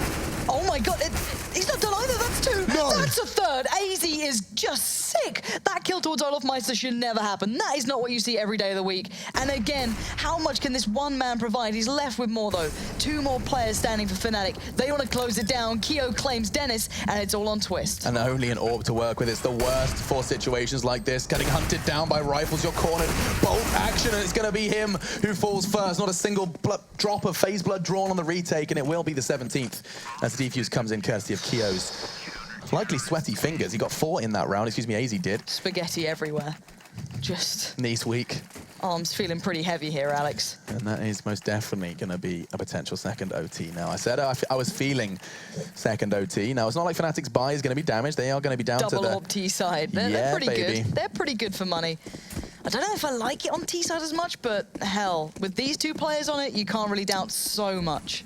It will just be a question of an aggressive CT peak will be extra punished. I mean, like, this is actually a good example of that. Dennis, if he preempts those boxes, if he continued to do so, chances are he could have caught someone going for that push through main. Instead, though, looks like we're going to be taking a very, very, I was going to say, kind of counterintuitive structured peek here. So he's opening the door, and what was that from Twist? He was attempting the speedy flick. He barely even registered that he had moved his crosshair before he did release the bullet towards upper. It was Rain on the receiving end of that, but he's fortunately still breathing for every FaZe fan out there. This is so default. Look at that. That's a line of T just across cache. And it's almost mirrored, in essence. You look at it from both sides, all of them holding pretty far back. No one's in no man's land, is what I'm looking at. No one's gone a little further ahead. No. 0 people taking risk here. This is one of those rounds where it just comes down to pure power in the moment. Jacob's shown a little bit of his hand here. The Molly's going to force him out of that spot, though. He's going to have to make a little bit of a different position. And he gets away with it. He's readjusted perfectly fine. Where were they? Where was Twist is the question. He was in the prime position to be holding that. He did have an AWP in his hands. Let's not forget it's perfect for the cross. But now FaZe are taking us into OT. Oh, my lord. Jacob takes a leaf out of his teammate's book and takes 3. AZ did it in just the round prior, and now Lekro is up against the ropes. It'll be Jacob to throw a 4th frag in the round his way, and wow. Okay, 18 to 18, we're going into another draft of overtime. Lauren, I mean, these guys cannot be separated. It happened in regulation, it happened in our first, and now potentially even in our second. There just is nothing to separate these 2 teams here on our second map. Now, this is what we were talking about. So the Molotov forces Jacob on the cross. And now, Olaf was there with him as well. There is neither of them watching that cross. The Molotov would rarely... that angle does not suggest he's going to back up towards the boxes. He was given a choice, and perhaps maybe it was a coin flip, but either way, not holding that angle did cost him the round, because J-Chem bounces back from that, and we get to see those kills as well. Look at them line up. Wenton's head is the first to the chopping block, and then it's just Twist in the peak. Didn't quite hit the shot, or didn't have time to fire it, and then a very low health Olaf makes things look even cooler. Just gorgeous to watch this sort of play. You know, this sort of level. It's just brilliant. So, we are not live, as I assume that Lekro and Dennis will probably not want blocks for this round, so we can just kick back. Alex, how are you finding casting CS again, buddy? Good. Yeah, I'm just saying. I'm saying a lot of dumb things. I was about to say, what were you going to say? Dumb things? Dumb lit. Dumb lit. I'm just proud of you for, not only do I present a challenge for you, but you actually... Not mentally. No. But as in I told you to say dumb lit in the cast, and you do it straight out. Like within 10 seconds of the challenge being issued. Very impressive. Yeah. You want to I feel like give me a challenge for this OT. That's what I want. I'll let you think about that. Okay. You squeeze dumb lit into a FAMAS 1 tap. It's pretty cool. It's true. Yeah, you had 1 bullet in the chamber. That's what's super cool. That is true. So we can't say super cool anymore. No, we can't. We can't. Yeah. That's how I show my age. Grandmas. We might have to do, like, I want you to find a relevant use for the word of saucepan. Saucepan. I've got you. I'll think about you need to fit it into overtime at some point. Guys in chat, if you have any suggestions, family show, remember? Hashtag ESL Pro League. Any word you'd like Alex to use in a relevant manner. He can't just shout it randomly. Just go pineapple as they push B. It doesn't really make much sense, you know? Yeah, exactly. So relevant words you want to be, you know, put in. We can work on it. Hashtag ESL Pro League. But for now, we're underway.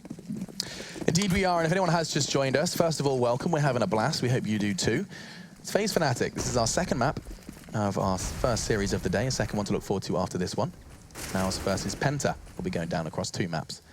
But here we have to find a champion. FaZe have already hold the victory on Mirage, and now they have an opportunity to make it 2-0. FaZe have been spectacular. 10 wins to 4 losses so far in the ESL season. Now they have an opportunity to go ahead and make it 12. Come on, Alex, they already have 11. Forgot to add that today's result. But this, again, is feeling rather defaulty. Just as I say that, though, double boost onto mid, and it's not going to be easy for Keo. He only gets the first. Now pressure looks for the trade, but Olaf's there to greet AZ. Swings out wide, and he is now in the grave. It's just then Alu and Jchem left to try and make something out of this round. It's not looking likely, Lauren. No, it's really not, unless Alu hits something crazy here. Jacob's done well, and oh my word, okay. Okie dokie. What was that, Alex? Nothing, absolutely nothing. Never listen to me again. I'm losing my mind. I'm like a madman with a saucepan on my head. How's that count? That kind of count? I was stretching it a little bit. But Wenton's still in this. Alu only has an AWP to work with. There is time, and so that bomb will not be burning a hole in his pocket just yet. Instead, FaZe 2 versus 4, and they could very well be doing it. Jchem was a big part of that, took down 2 in very quick succession, and now Wenton needs to find his second, and he will do so. Fnatic are saved by the Bell and the Wenton. Spectacular work from them. As number 19 will be found. He couldn't find it in the overtime before. Yep. Finally, someone has managed to do so. Nice saucepan work. And I think people wanted Harambe to be utilised. Oh, that's such a great joke. Leave Cincinnati Zoo alone. Like, it's such a spicy new meme, guys. I've never heard of this before. It's so fresh. No. Not cool. Not cool, guys. Not cool. All right, we're back into this though, and now Fnatic do have the lead, and that was a close fought round from both sides. We are seeing individuals swinging the tides essentially either way every single time they make these plays. So I'm curious who's going to be the man to step up this round. It's been Jacob, if I'm completely honest, for FaZe to keep this one even close.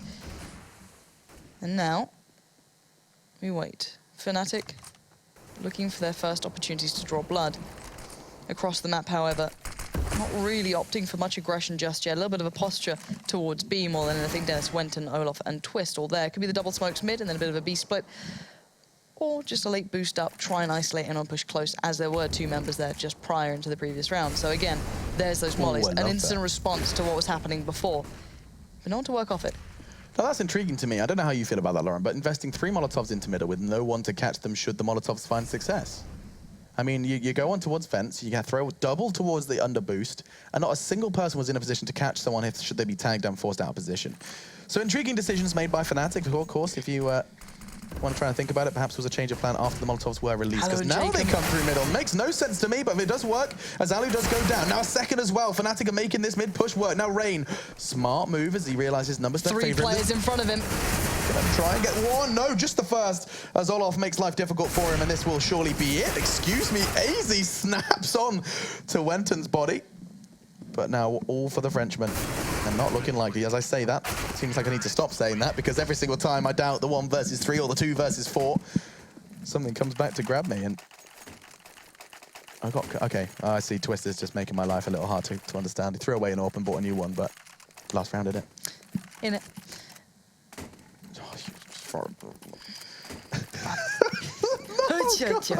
Okay.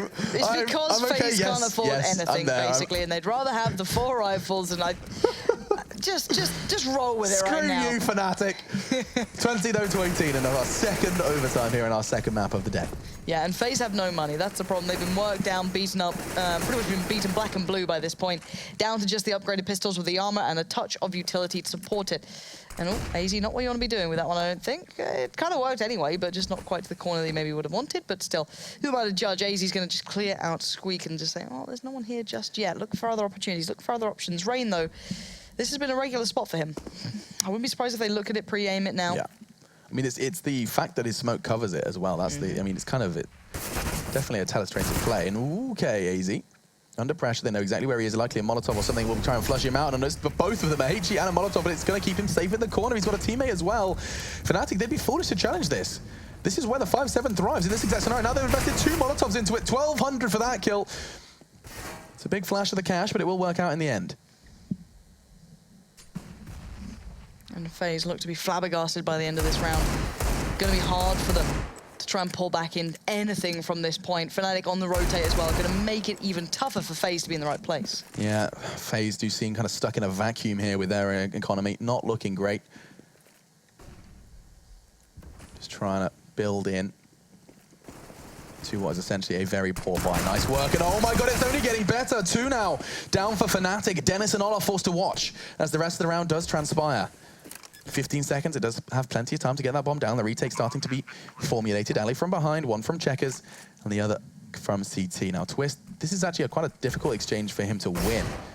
Now that he knows where Rain is, he has to swing out and be visible, but look at them go, and oh my lord, Wenton's low. That could have gone so damn worse for FaZe, and now look at him, 4 points of health. Wenton's going to be pressured. The pistols can easily take him down, but talking of pistols, they've got AKs and rifles now. A FAMAS for Keo. On the way in, low health Wenton, Lekra has to do it all, but no, look at Wenton, catches one on headshot, lives up to the name of that position, and now we see Fnatic in a very prime position to go ahead and celebrate. Yeah, 21-18, good showing from them at this point.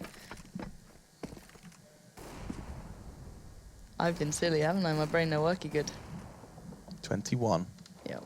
On the half. Do not fret. I was like, wait, it's not over yet. There's another you panicked half. me. You tapped my ear. I was like, Alex is like feet up on the casting desk, just I was sitting there man like, spreading everywhere. Second O2. And then I was like, oh wait, it's the second. Did you not O2. hear me though? Because I was like, oh, and Fnatic will have, and then you were like, tapping. I was like, reason to celebrate. You scared me, Lauren, you animal. Sorry, I thought you were the one trying to close towards it being the end. I was like, I believe him. That's Clyde. No. Second half. Counting's hard. Yeah, 21-18. This is finally where Fnatic look a little more robust. The individual, I guess, prowess that we've seen coming out from certain individuals from FaZe has kind of worn down eventually. It's not quite gone to the extent as prior. So the likes of Jacob not had the time to just quite have those big performances yet. Again, though, T-side certainly could work out. FaZe certainly do have some viability towards it, but that Molly's going to be a real problem for... Does it spread? I don't think it does there. He's been put out anyway, just in case by Jacob, because it can spread further than that. So, right. FaZe need to get these first couple of picks here. Absolutely, they do. And we've said it once, we'll say it again. FaZe's T-side here on Cash has, yes, it's worked. Yes, it's kept this game close. We had a 15-15 half. And it just does seem to lack just a little bit of that polish we saw from Mirage. Fnatic, equally as unpolished. But a very fun game to watch. It has just, you know, that lack of polish has enabled us to identify some of those individual aim plays even more so. AZ has been spectacular round to round. We've seen clutches. We have seen 2 versus 4s. You know, this has been a wild ride. Yeah, and it's not over yet, Alex. The nice molly comes down there. Twist will probably catch Rain here at this point, but while this begins, FaZe will be claiming the A site as their own. Now, Dennis has had to back away from this. He can no longer withstand those initial peaks, but he actually baits out a little bit there, actually, in the end. Olaf Meister will fall because of this. Maybe expecting Dennis having that angle on that position, but it wasn't the case. But the rest of Fnatic pull up their socks and get the frags in the bag. Keo and AZ now, 2v4, have to go big, and it's not happening. Twist is taking matters into his own hands, and it's just Keo. Surely not. Keo 1 versus 4? Really? Is this real life? Dennis answers my question with a big fat no. It's in all caps, and it's going to be number 22, as that is it. GG. Fnatic take the win. Keo playing and toying with our heartstrings towards the end of that one. And a sigh of relief for every Fnatic fan as it will not go any further, but the Frenchman damn gets us close. That was so close at the end then. That could have gone either way. I think he was actually out of bullets by that point. I think he literally used his whole clip to get that far and had maybe like 1 bullet at the end. But what a game. What a marathon game between these two. And I think it just highlights how good these players are as individuals. How maybe neither of them are completely robust as a collective yet, because obviously Fnatic not quite yet being as comfortable with the lineup. But for me, a gorgeous game to watch from start to finish. I think it's a really nice way for it to finish out at, you know, the current scoreline it was. Yeah, I mean, it goes level, and you know what? It makes a whole lot of sense. I mean, it does represent fairly how that game played out. I think Mirage Mirage 1000% was FaZe's, and that cash was a bit of a coin toss. And seeing it end 22-18 demonstrates exactly that. FaZe conceded their 5th loss of ESL Pro League, and Fnatic, well, they needed that. They really did. So that's going to be a bit of a confidence boost for the Swedish roster as they try and find their feet. As we said already, they've already lost, I think it's 3 games in the Pro League, and so just seeing just a 4th, not a 5th added, it's probably going to be a little bit of a... Yas. A little bit of a yas. I was hoping you'd give me the word I was looking for. Thank you. Benefit. There we go. I was hoping you were going to just close out. I was just like, yas. That's like, have you seen Broad City? Yes. I'm really enjoying that at the moment. Really? Anyway, yeah, just watching. Is that just because you're traveling or just because you needed something to watch? Just needed something to watch. If you type in funny things to watch on the internet. Is that what came up? There's lots of things, yeah. Cats as well, just lots of cats. Yeah. I watched one where a cat got scared by a balloon. It kind of poured it with intrigue and then popped it, and it just, crazy. I recently watched Big Hero 6 and it was really good again. Very uplifting. Second time watching. Love that. Check it out. That's a cartoon to check it out. Anyway, guys, you've been great. Loving the hashtag. Baby. You guys kept throwing in.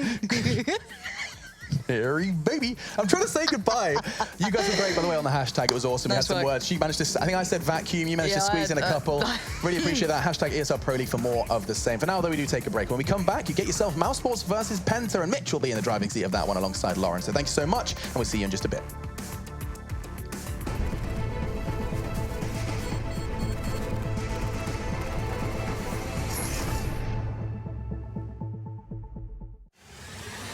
He's going to get the 1 kill in that bomb coming onto the zone. Fnatic has to stand up. Joe, he gets the triple at Fnatic. Oh my god, what a way to win that round. They don't have a smoke, so this ult is still... Oh,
Get your team apparel now at shop.eslgaming.com. I'm back!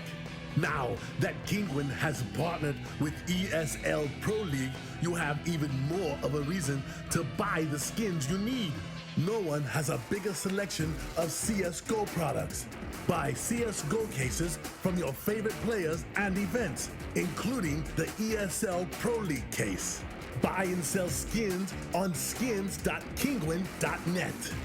Check it now!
ESL Pro League is brought to you in part by Logitech G, Pay Safeguard, The Score Esports, Mountain Dew, and ESEA.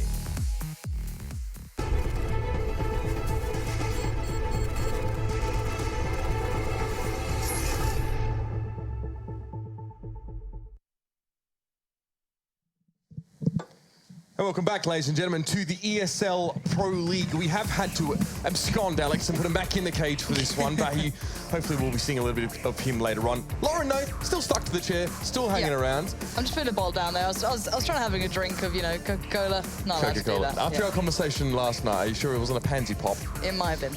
Anyway, guys, second match of the night coming right at you, and after the first one, we did definitely need to take a bit of a breath there. FaZe, again, giving us a classic FaZe performance. Last night was on Mirage, tonight on Cash. But let's turn our eyes towards this next matchup. We can't call it a German derby anymore, Lauren. And Mousesports generally included as a European team, but we do have the two only Dutch players in the ESL Pro League. And the real question is, which one's going to fly higher?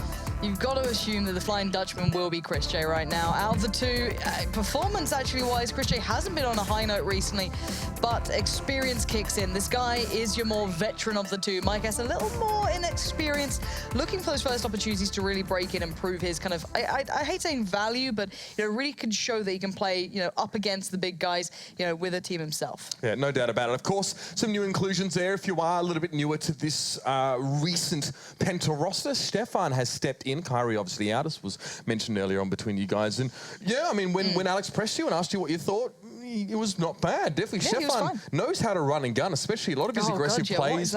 Getting these shots on the fly as well, or while he was moving, were quite impressive for us. So seems like a good impact rush player and a good addition here to Penta. Yeah, he certainly does. He's doing just fine himself. For me, though, the last time we watched them, Lowell was the highlight player to me. Oh, my. His plays on Mirage were outstanding. One, the kind of play towards A that he had, his kind of stability of always being able to provide 2 kills, maybe even 3 at a push, was just relentlessly so impactful towards the way the rounds played out in the end.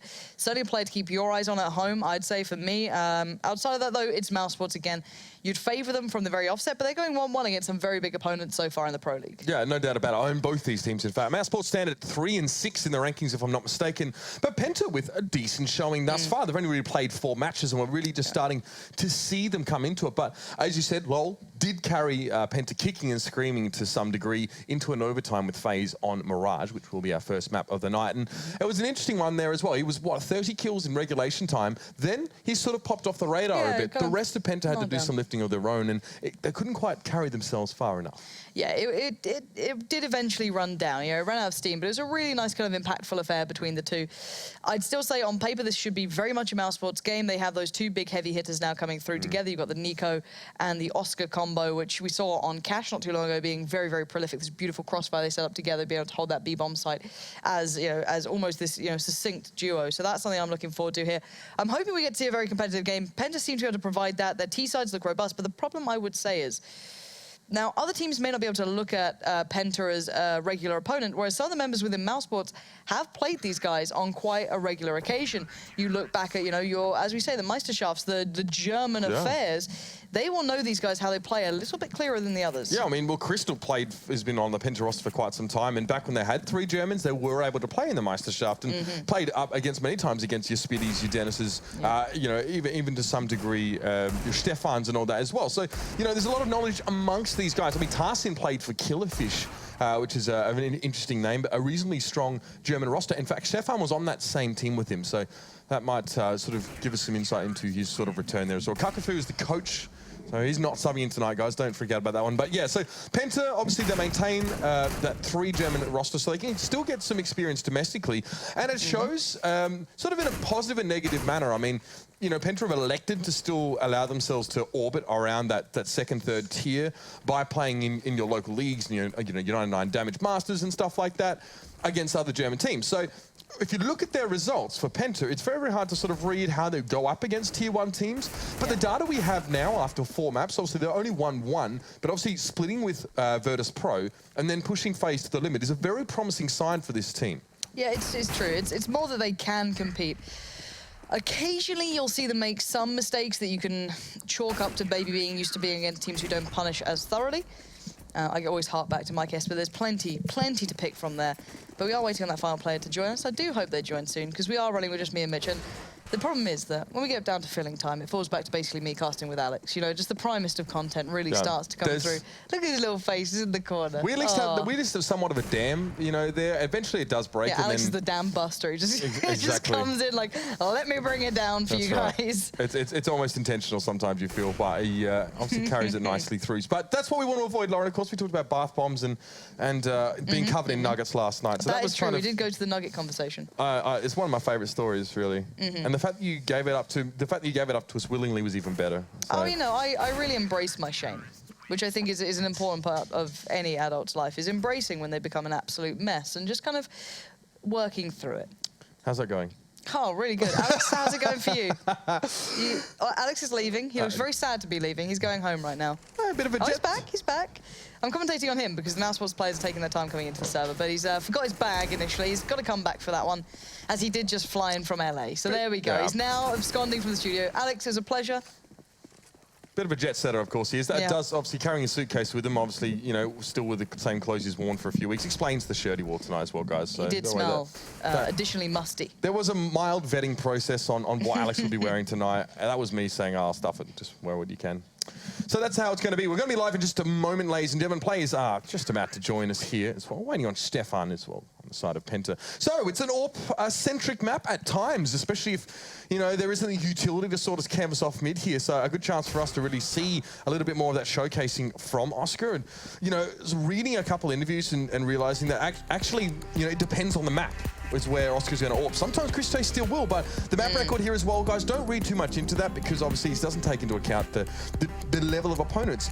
I mean, we've seen a lot of Mirage play from Penta. They've played even more Cash. They've played a lot of CS in the last couple of months, but now they're just starting to scratch the surface yet again into the Pro League up against some Tier 1 teams. For Mousesports, Mirage, definitely not a map you want to count them out on. Definitely a map where they bring some strength into it. Now with Oscar, it's only going to bolster their longer range play even more. Let's find out how this goes, Mitch. What's your prediction? I think Mousesports are going to win this one, but it's going to be close shave. I say 16-12. Yeah? That's what I think. Okay. Yeah. I honestly think Penta are like the real deal. I mean, the whole joke about Virtus Pro last season, or the meme as it were, is that obviously they were doing it even worse in Penta, and obviously that was Penta with a less refined roster than I feel they have now. So we're seeing a lot more from these guys, but they're interesting little totem pole stack up here in mid. Flashbang mid, run boost out. So Spiddy's going to flash now. Heard that pop, and here's the run boost. No one's in mid. But it was a lovely intention. Now, this is a full B play from Penta. They like to stack on their pistols. We saw it before. It worked out quite nicely against previous opponents. Not going to have such luck here. Now, Mousesports have complete mid control, but zero information towards other sites. This is nice, though. Now, this is where the real meat of the round comes into it. Chris J finding Mike S, and you've got Nico up in towards jungle. Now, he can cut off rotates, but the problem is if they do go towards B, that's where the stack actually waits. I mean, Mousesports don't know really where they're going to be set up here. Tarson swinging his head around like a meerkat on short, just trying to find out where people are going. Does have the inkling that maybe B would be tested, but Mousesports actually go back in towards spawn. The bomb is just scooped up and the go is 3, just in case a play from Penta's wrapped through T-ramp. They wouldn't have known otherwise. And they are going to return over towards B here. So the alarm signal will go out fairly soon. And, well, there's going to be 4 players here from Mousesports. Now, they've got a smoke and a flash ready to go. Spitty actually has that one in hand in a few moments. He's going to hope to let that one go. And that will be the starter's pistol. That will be the signal for Mousesports to spill out onto this site. Stefan, the only player today, will have to make a quick rotation. Nico hopes to catch him through mid. Yeah, and it's about time between those two, Nico and Stefan. But now here comes the play. This is the important one. The additional player is the swing factor for Penta, and that being Lowell. He waited very patiently at the back of the site, and it's paid off. And then some. However, the issue being for Penta, they are very low on HP. Stefan's 2 HP. If he takes down 1, it becomes extraordinarily possible, but Stefan hits a big shot there on 2 HP, lands it well towards Spitty, and will get Penta off to the start they need. Yeah, Nico had the feeling that things weren't going the way they should for Mousesports over at A. He was sat as the pivot point in towards mid. He made a little bit, well, maybe not premature if you count Stefan out of the occasion. He made a premature rotation towards B through shops, but Stefan caught him. I think it was Nico dinked him with the Glock, took him down to 2, but obviously we still saw Stefan get those couple kills off the back. Ooh, Deagles, run away. The Deagle Scout combo on the T side is always a deadly one. One tag from one equates to a kill from the other more than often than not. So quite a nice little combination to have on a little bit of a lighter purchased round, and we know the danger man to be looking at here. Always going to be Nico, always. He has the armor to supplement, which is not too surprising. Oscar going to forego this, probably looking for an AWP early on. On the other side of things, Penta going for a lot of the SMGs, a lot of the lighter rifle investments. No one going straight up to the M4 just yet, of course. So still, a very, very, very slow round here. It's basically Mousesports looking for any opportunities. I guess there as well. We'll be checking that little opening. Obviously, a scout for him still. No AWP at this time. A decent little mix of buy here for Penta. They got some utility to work around, but some of that was exhausted early in the round. Now, coming later, they will throw. They expect Mousesports, obviously, know they're a little bit poorer, know they probably won't try and run in willy-nilly as they force pistols, so save those smokes for later. And it's worked out fairly well here. Mousesports have to skirt around the edges of this smoke, but Penta don't know that 3 Mousesports players are actually out on towards A already. Yeah, Mousesports are actually looking very dangerous towards a plant here. Stefan's going to deny that first and foremostly, which is very important. You don't want a quick bomb plant to come through. Now Mousesports have to land the Deagle shots. That's the next big task here. Or, you know, Spiddy needs to land a couple of shots here with that scout. Nor is Chris J sitting on that one, but it's not the case this time. Chris J going to be looking towards jungle. They've been given so much room to work with. I'm arguing in my mind if Penta's given them a little too much control to play with, but at the moment, no real issues until right about then. Dennis and Spitty start to rack up the kills, and we're down to 3v3. Mike is still by CT getting spammed out. He doesn't know that they know how low he's gone at this point. He's still kind of sat there going, please don't realize that I'm down to 13 HP. Or that nade could have caught Chris J so much worse, but it doesn't. It's this 2v2 that's now gone deadly. It's Chris J with a scout. Never write him off this one. They do not have any nades left to clear him out of this corner, so it's still very, very viable. He just needs to land shots that he's just not going to get the chance to. And there it is. Diffuse going to come out for Penta. Silver linings, though, is that's what Mousesports are looking for at this stage. They take 3 guns away from Penta. They get the bomb down. A decent build in towards round number 4. Don't expect them to go for too much now off the back of that one. Nicely played, and you're right, Lauren. Maybe they did slow it down a bit much. When you've got scout players that can sort of just jump up, peek for information, and also have the ability to take a shot, then yeah, you know, as CTs, you're happy to be sort of just left to your own devices and peruse the bomb site and look for opportunities to take shots. So, Deagle still bought in here for Mousesports. Obviously, off the back of that plant, they're happy enough to spend that much money at least here. It'll only be Chris J without one. So, best you're hoping for again is plants getting guns away. You're going to make the investment mentally that this isn't around win. Nico, though, already going to find Mike S. That's a big start here. So early into this round as well. That's kind of worrying. And Nico stays on pretty much high HP here too. 85 HP. Very, very usable against these pistols, against these buys now. So Lowell gets a peek towards Chris J. Got to be careful. And that bomb is encroaching towards B. Very deliberate movements here from Mousesports. I believe that was Nico getting the shot towards Ticket there as well, which is obviously quite a crack shot, but you expect it from that guy there as well. Now, Chris will be setting up. He does have the M4 at least in hand now, wants to try and stall out the T side a little bit more, and it will work. Mousesports mildly flashed by that one, a little bit perturbed. There was also a Molotov thrown in their direction. And they'll have to slow it up just a little bit. Smoke will plume in front of them now, and Crystal is able to peek through the windows. But there's Nico again. Gets himself the second kill. There could be something here for Mousesports. And the third through the wall. Nicely done for the man now. How do you follow it up? There's 2 players for Penta left. Low going to explode out of that kitchen and get himself one. Gets a second there, but Dennis is on the side. Now we have a 1v1. Stefan has the M4, but it's Nico. This man, we know what he's capable of. 3 kills already in the round. The bomb's ticking away. There's no choice. Stefan has to stand and deliver, and Nico shuts him down. It's another shot to the dome. It's a 4-piece. A beautiful brace of kills for the man. Mousesports get there first.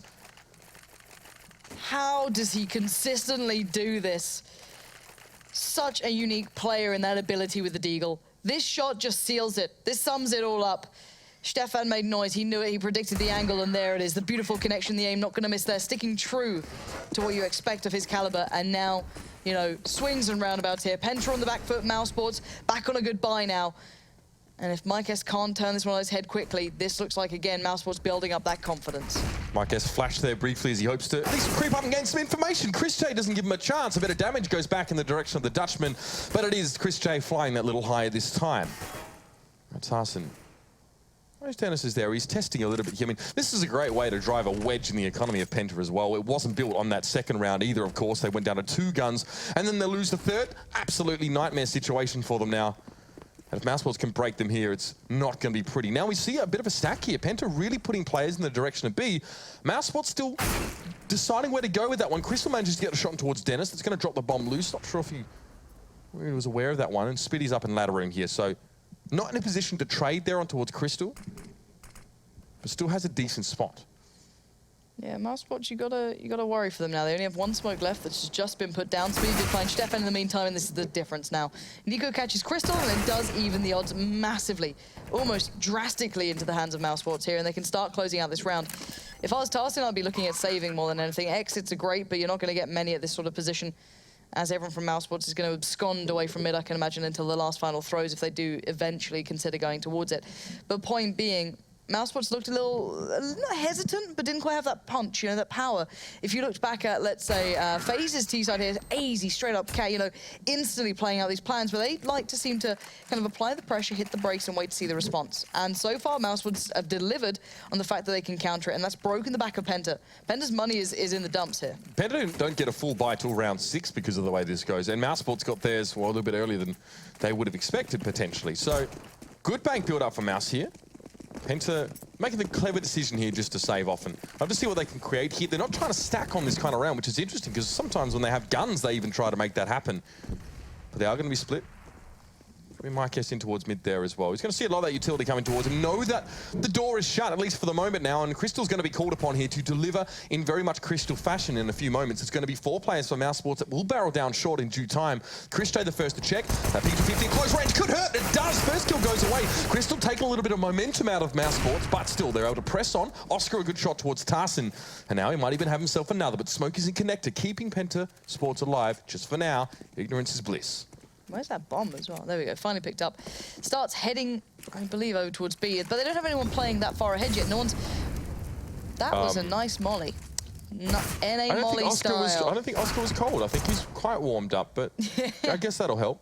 Yeah, and it's actually bought time for Penta to get a player on the site. It's always the danger of this happening is that, you know, they can find these cheeky little angles, you know, maybe catch someone off guard. And you can see him desperately low there looking for maybe catching out Oscar. He's not going to fall for it. He's got the armor. He can sustain that.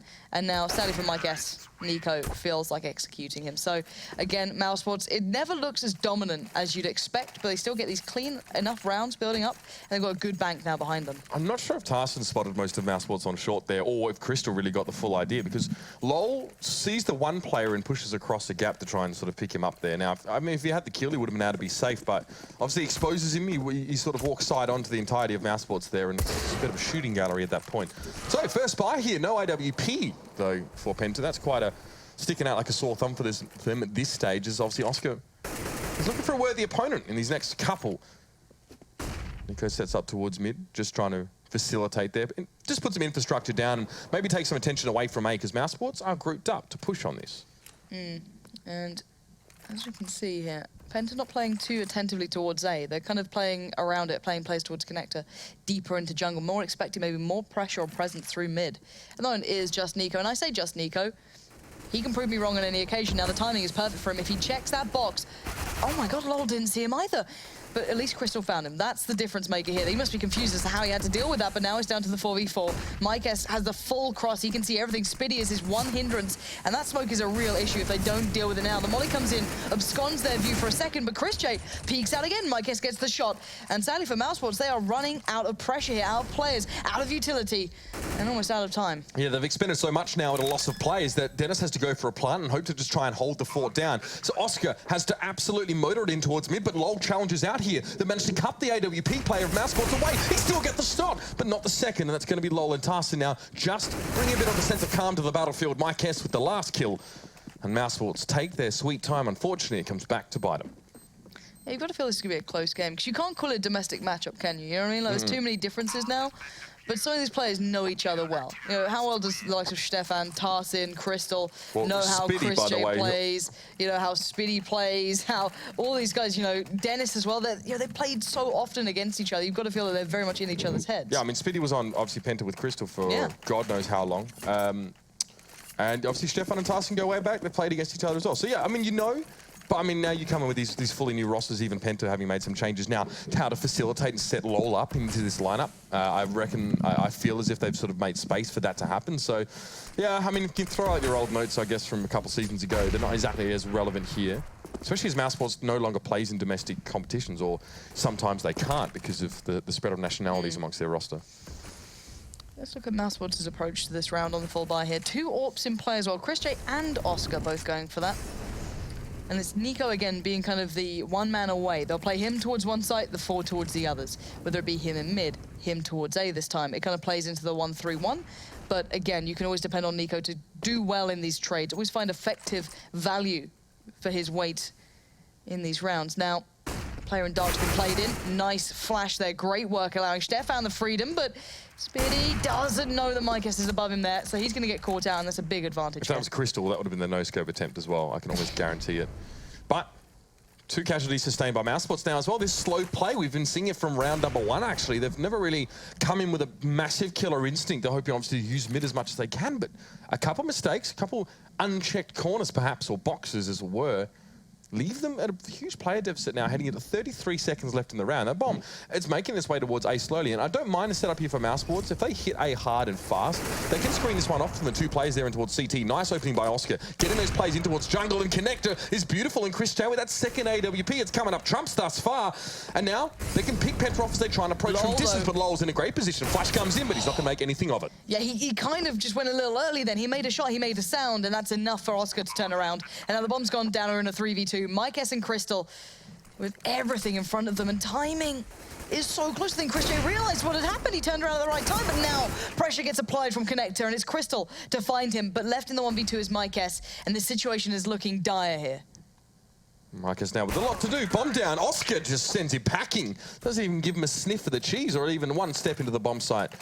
I guess that's a good example there of how mid control can really make the map for you as the T side there as well. Because obviously Crystal made his foray, backed off on towards that B site.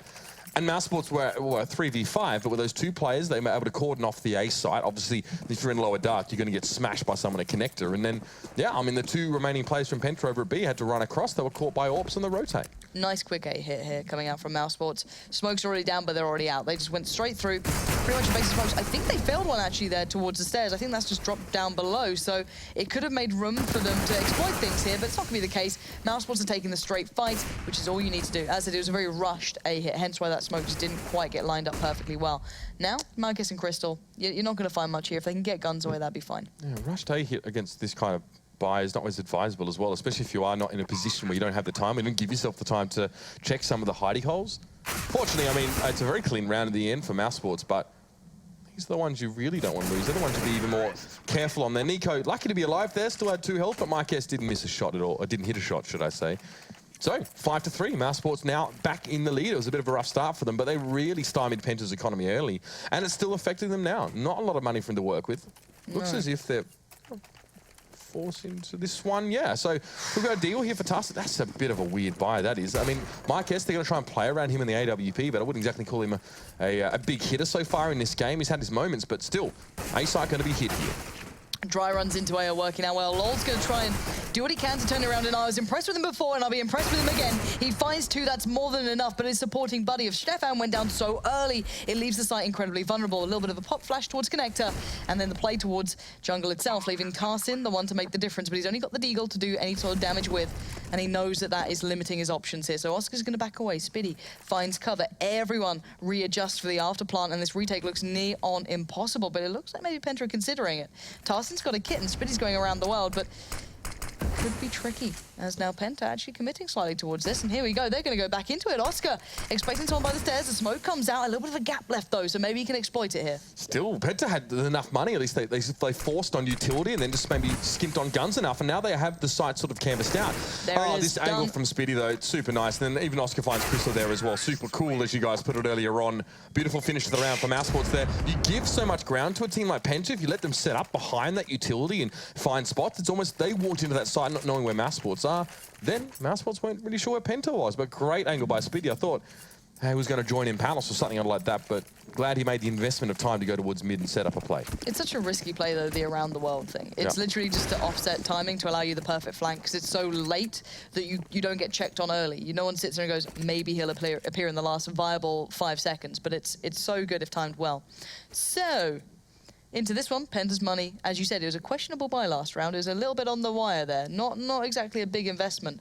So now they're on the eco. Now their money's, they're going to have to abscond from this round, sit there and then buy up into the next one. But it could even be, they've got enough money. Yeah, they should. It won't be like a 3,500 buy. It won't be great. No, it won't be far from great. Be double eco even. the fact is that they can go through this round and still come out the other side. Okay, Crystal will be the one suffering more than anyone if he doesn't make any impact, and they need to make kills. Simple as that, and that's what they need to be looking for. But look where the bomb is. It's, you know, they tested the water a bit, didn't like that. Penta, they're a team that likes to stack. So over we go, and they've got oodles of time, as Alex like to say. I don't think it's a real word. I'll never accept it as a real word, but he was adamant. So now, as said, Mousesports getting themselves posturing towards A. But because of the time taken, Penta started to read it. They've got players in the right place, but whether or not you can land the shots is the next big factor. Again, you're dancing with shadows right now if you're Penta, because you are working on very limited information. So on more of a whim than anything else, they've actually made their way towards B, and this might work out. Now Mousesports trying to make it happen, but Stefan gets a little bit quick shutdown on towards Dennis as he tries to step on towards the site. The end of the world, though, now is it's going to be Lowell, unable to find anything with a Deagle, and Nico consistent as ever, finds a shot, takes no damage as a result. Good flash. This is going to facilitate for the push over here, but Tarsin, well, Oscar lands on his head. Still, the trade comes out, and 2 players lost there for Mousesports. Now, Penta, again, have to hope to be able to make something off this round. Yeah, decent money in that one. Yeah, getting those 2 Round kills loss is bonus. actually going to help as well.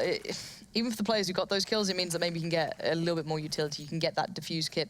Because at the moment, they're suffering at the hands of that. Crystal's probably considering, what do I get here? Do I go full utility and just bank on the one fact that we have LOL on the diffuse kit, and that's it? So again, you want to stop it before it starts here, but Mousesports on the perfect buy. They have, you know, the ideal purchase that they want. They've got the AWP with Oscar, they've got the full rifles throughout, full armor, full utility. So it's going to be tough. If they can work away the limited utility that Penta have, so maybe a slower round here, that's what you want. Make them use those smokes, make them use the flashes, show a little bit of presence, back away, try and catch them, trying to make those spicy plays. And at the moment, they're not going to be going for any of that because, well, you know what? I wouldn't be either. Stefan might spot the bomb here. I think he does. He spots the bomb in towards CT. Spitty trying to chase him away from that one. Doesn't matter, information already given over. So definitely slow around, but also Penta know that Mousesports still might intend to work something on towards A. But as this has happened, Chris J and Dennis snapped down mid into connector. So Stefan's in grave danger when he's sitting in lower dark. That was where we retreated to after that brief foray in towards that T-spawn area. Has to be careful here. And Oscar and Spitty more than happy to try and attract attention to that side of the start. But Stefan doesn't know what he's walking into. It's a bullet to the dome from Dennis. And Nico finds Mike S. Again, this site is going to be shut down, locked away from Penta. This is a round Penta really, really need to make. Dennis, careful on these steps out here. He's playing into allowing players like Crystal to get a shot through. And Lowell's going to find Oscar. This has become a little bit more possible. They could afford one player to be lost to keep it at even, but now Spitty pulls it back into favorable hands to Mousesports. But now the retake is only coming from one area, and that almost becomes impossible. It's save time. They need to get out, and they need to make it fast. Nice, actually, adjustment here. A bit of an unpredictable position. Crystal, what are you doing? What are you doing, Crystal? Just maybe looking for a entry that he can get safely there as well. But I don't know what you're going to find with the P2K at that kind of range. Still, aim for your dreams, Lauren. Right now, the dream for Penta will be getting a round. It's going to be fully maxed out round loss bonus here for them. Still going to save the 2 M4s coming in, as there was a fairly high amount of money spent in the last round. That's why this is middling currency now for Penta. Bit of pocket change, maybe see if they can make something out of the lint balls in their lower part of their pockets, and maybe their belly buttons as well if they got the space. The problem being, for me, is the fact that it looked, you know, a little back and forward here because Penta did pick up the first 2 rounds, then they eventually picked up a gun round. But the problem is that beyond that, Mousesports have been the one to pick up pretty much every gun round here. They're the ones that have been just trailblazing once they got, you know, settled in a little bit. So it again brings up that discussion of, are pistol rounds, you know, a good reflection of the overall skill of a game? Because at this point, no, not particularly, because Mousesports, as soon as they got the good buy behind them, they've been able to stabilize better and actually close down these rounds. I like what Penta are doing here on the CT side. The fact that they've double stack connector means that players like Chris and Spitty, if they come through underpass, to support the likes of Oscar and Dennis, could be in trouble. However, there's no one to counterbalance it from window or short particularly, and this means that they get a bit more freedom than they should do. Lowell suffers, Dennis unravels my guess, and this is the problem. There was no one there to counter off it, to stop them just being walked up on like that. You needed a player active from short. Crystal thinks, oh, maybe it could have been me, but it's too late, and now he gets punished. And Mousesports just pick a piece, complete to pieces of Penta. Not great so far from Penta, really. I mean, some of those setups there, I mean, you commit so many players to a position inside that connector where it is so uneasy to unravel. It's so easy to unravel that, especially with Mike S tucked away in the corner. Maybe he's expecting flash. Who knows? But 2 players that hinge on their being a player with presence on short, which is something that we've known Crystal to do. So maybe that was communicated, maybe that was the plan. But the fact of the matter is, 2 Mousesports players waltz down mid like it's breakfast at Tiffany's, getting 2 easy kills in connector, and they just make their way through. Not what you want as Penta. You're kicking yourself for that one. Yes, round loss is max, but there's like 13K on Nico right now. They're going to buy for the rest of the half. Yeah, they're pretty much solid. And they know that. They know through and through that they are very robust for money. Now coming up against a buy, it looks like Mousesports want to do that B hit. That quite impactful B hit with the one split coming through mid or the linchpin player catching the rotate being Nico. It's something they'll do. They'll depend on in other maps where Nico plays that lurking role, be it Dust 2, be it wherever they want, they can do those hits. However, backing away from this now, whatever read they get, it's maybe Nico's been given too much freedom in mid without any sort of challenge. Maybe he's seen no one. He's like, well, maybe it's a stack. Maybe they're going elsewhere. Maybe we can just set up the smokes and try and work something out. If they're given this much control in mid, they're probably going to take it. Smoking connector there as well. No Penta presence in towards connector at all. They're hoping just to do the work from a bit further afield. Stefan will be the player for Penta looking towards connector, and this is Mike obviously in mid. So a very token resistance now being offered. It's almost the flip side of the coin here for Penta. So that previous round they put 2 players in connector, now completely away from that one. So at least they're trying to vary the pace here a little bit. Doesn't mean it's going to work necessarily. Oscar Flash just going to let the smoke go now. And again, he can drum up a lot of attention over on this side. He can rattle the cage, rile up the natives, whatever you like. It's going to be 3 Mousesports players, though, that want to go over towards this side. Stefan gets absolutely hammered there, like a pinata through the boxes, but able to respond with a little bit of damage. Not enough, though. Nade goes in, a little bit posthumously, a little bit late. And now, Mousesports, a quick breath before they plunge into the deep end. They head on towards this A side now. Tarsin, he's thinking about mid, but he knows that there's going to be a Mousesports player. If you come in through connector, you better believe there's going to be a player watching jungle. And Tarsin is pinned for the moment. There's no point in going and joining Mike S and double stacking CT when there's a smoke up there. Now, I was going to say that LoL can make a big difference, but Spiddy's position is actually watching this. That's going to be a massive issue. They could have played retake. This could be a 4-man save if I'm looking at it as it is right now, because they just don't have a shot at it. Already, Oscar finding Crystal is adding another nail to the somewhat already rather secured coffin here, as Nico will find Tarsin. LoL knows better than to go for this now as... Oh, he's being chased down like mad. Here we go, a little bit of a bait from the jump from Spiddy. The swing out comes in, and there you have it. That is a very decisive round from Mousesports. It's quite interesting, actually, to see the role that Oscar's playing here. You know, he sort of tested that B side early, and then he was sort of late lurking towards mid. When, I guess, maybe on your T side here as well, and Penta are obviously, A, can't really buy, or B, aren't really challenging, Oscar's being put in this lurker role. He's going for those sides with the AWP and sort of roaming late towards the map, catching those rotators through. It's worked out really well, but now Crystal is going Crystal Cannon. No armor for him. He's got himself the AWP, but that's a rare thing to see nowadays as it is. However, it may not matter. Stefan gets himself 2 kills, shutting down Nico and Dennis. The core of Mousesports, who really want to muscle on towards his side, are definitely put to bed. So, finally the breakout happens back for Mousesports here for this one. Spiddy catching out LoL, but it doesn't mean they have any step towards the site. Stefan has been the man at the forefront of this, and there's the difference, though. God. No one holding the crosshair. Chris J just takes leaps and bounds in the right direction. Crystal, though, lands it back towards Oscar, proving that he is one of the men who can provide this AWPing presence. We haven't seen it much now. Mike S came into the roster, but 1v2, it's time to prove your value and then some. Will he expect 2 players on the site? Will they peek together? It looks like they will, and he's not going to have a shot in hell at that sort of thing. And Crystal there as well. Fair play to the guy. The entirety of Penta was committed over towards the A side, so the guy's like, well, if they push from connector and 2-prong this, we could be done. Penta didn't know how many players Mousesports were trying to filter out from T-ramp, right? So they kind of need to check mid, and unfortunately, it's your player. Crystal goes and checks it, doesn't get to be involved. His whole team gets killed. Not ideal. No, not ideal is, I think, a very good summary of how that round went down. Oscar actually getting sent back in by Crystal there, quicker on the trigger. That's the Crystal we want to see. That's the old Crystal, Lauren. That's the throwback to Meisterschaft 2015 winter. Oh, the days. They were long, but they were good. This angle is long, but for Crystal, will it be good? That's the question. Hasn't really landed any of these shots. Jesus. That's a bit rude, isn't it? It's going to extinguish that one really quickly. Rain on that parade for the moment. Still not seeing a lot, but Mousesports being denied entry towards mid here. And that was a really nice combination between him and LoL, but that's left opportunities elsewhere upon the map, and that's going to be Nico's gateway in towards this round. He's going to follow up. It's Spiddy, though, at the helm. This time, Crystal and LoL fall to his hand, and that is a welcomed sight for Mousesports. After struggling through mid, they finally break back in, but it's left Tarsin in such a desperate situation with some possibility towards it. Bearing in mind, Oscar, Spiddy, Nico are low. He finds the one player who's not low. So again, Tarsin no kit, though. Time is going to be of the essence, and time is now removed from the equation. As Mousesports will close out the half with a very commanding lead. No doubt about it. 12-3 the score at half there. My prediction was 12 rounds for Penta towards the end of things, but Mousesports, after a slower start, they drive the wedge in the economy. They win a round they shouldn't be winning. And Penta, shell shock, didn't really know how to respond to it.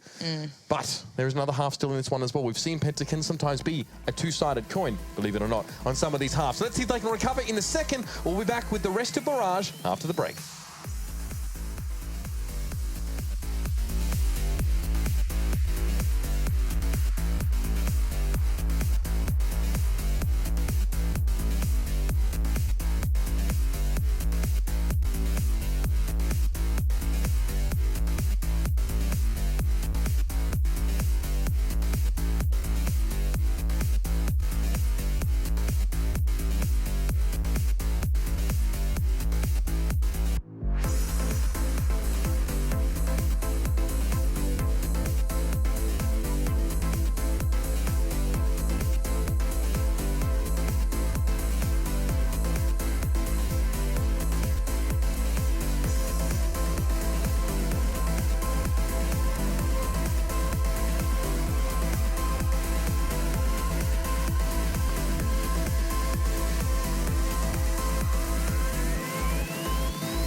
Well, ladies and gentlemen, welcome back to the ESL Pro League. It's Mousesports in the house sports so far. A solid half from them, 12-3, and putting Penta in a little bit of a awkward... That was all right, I thought.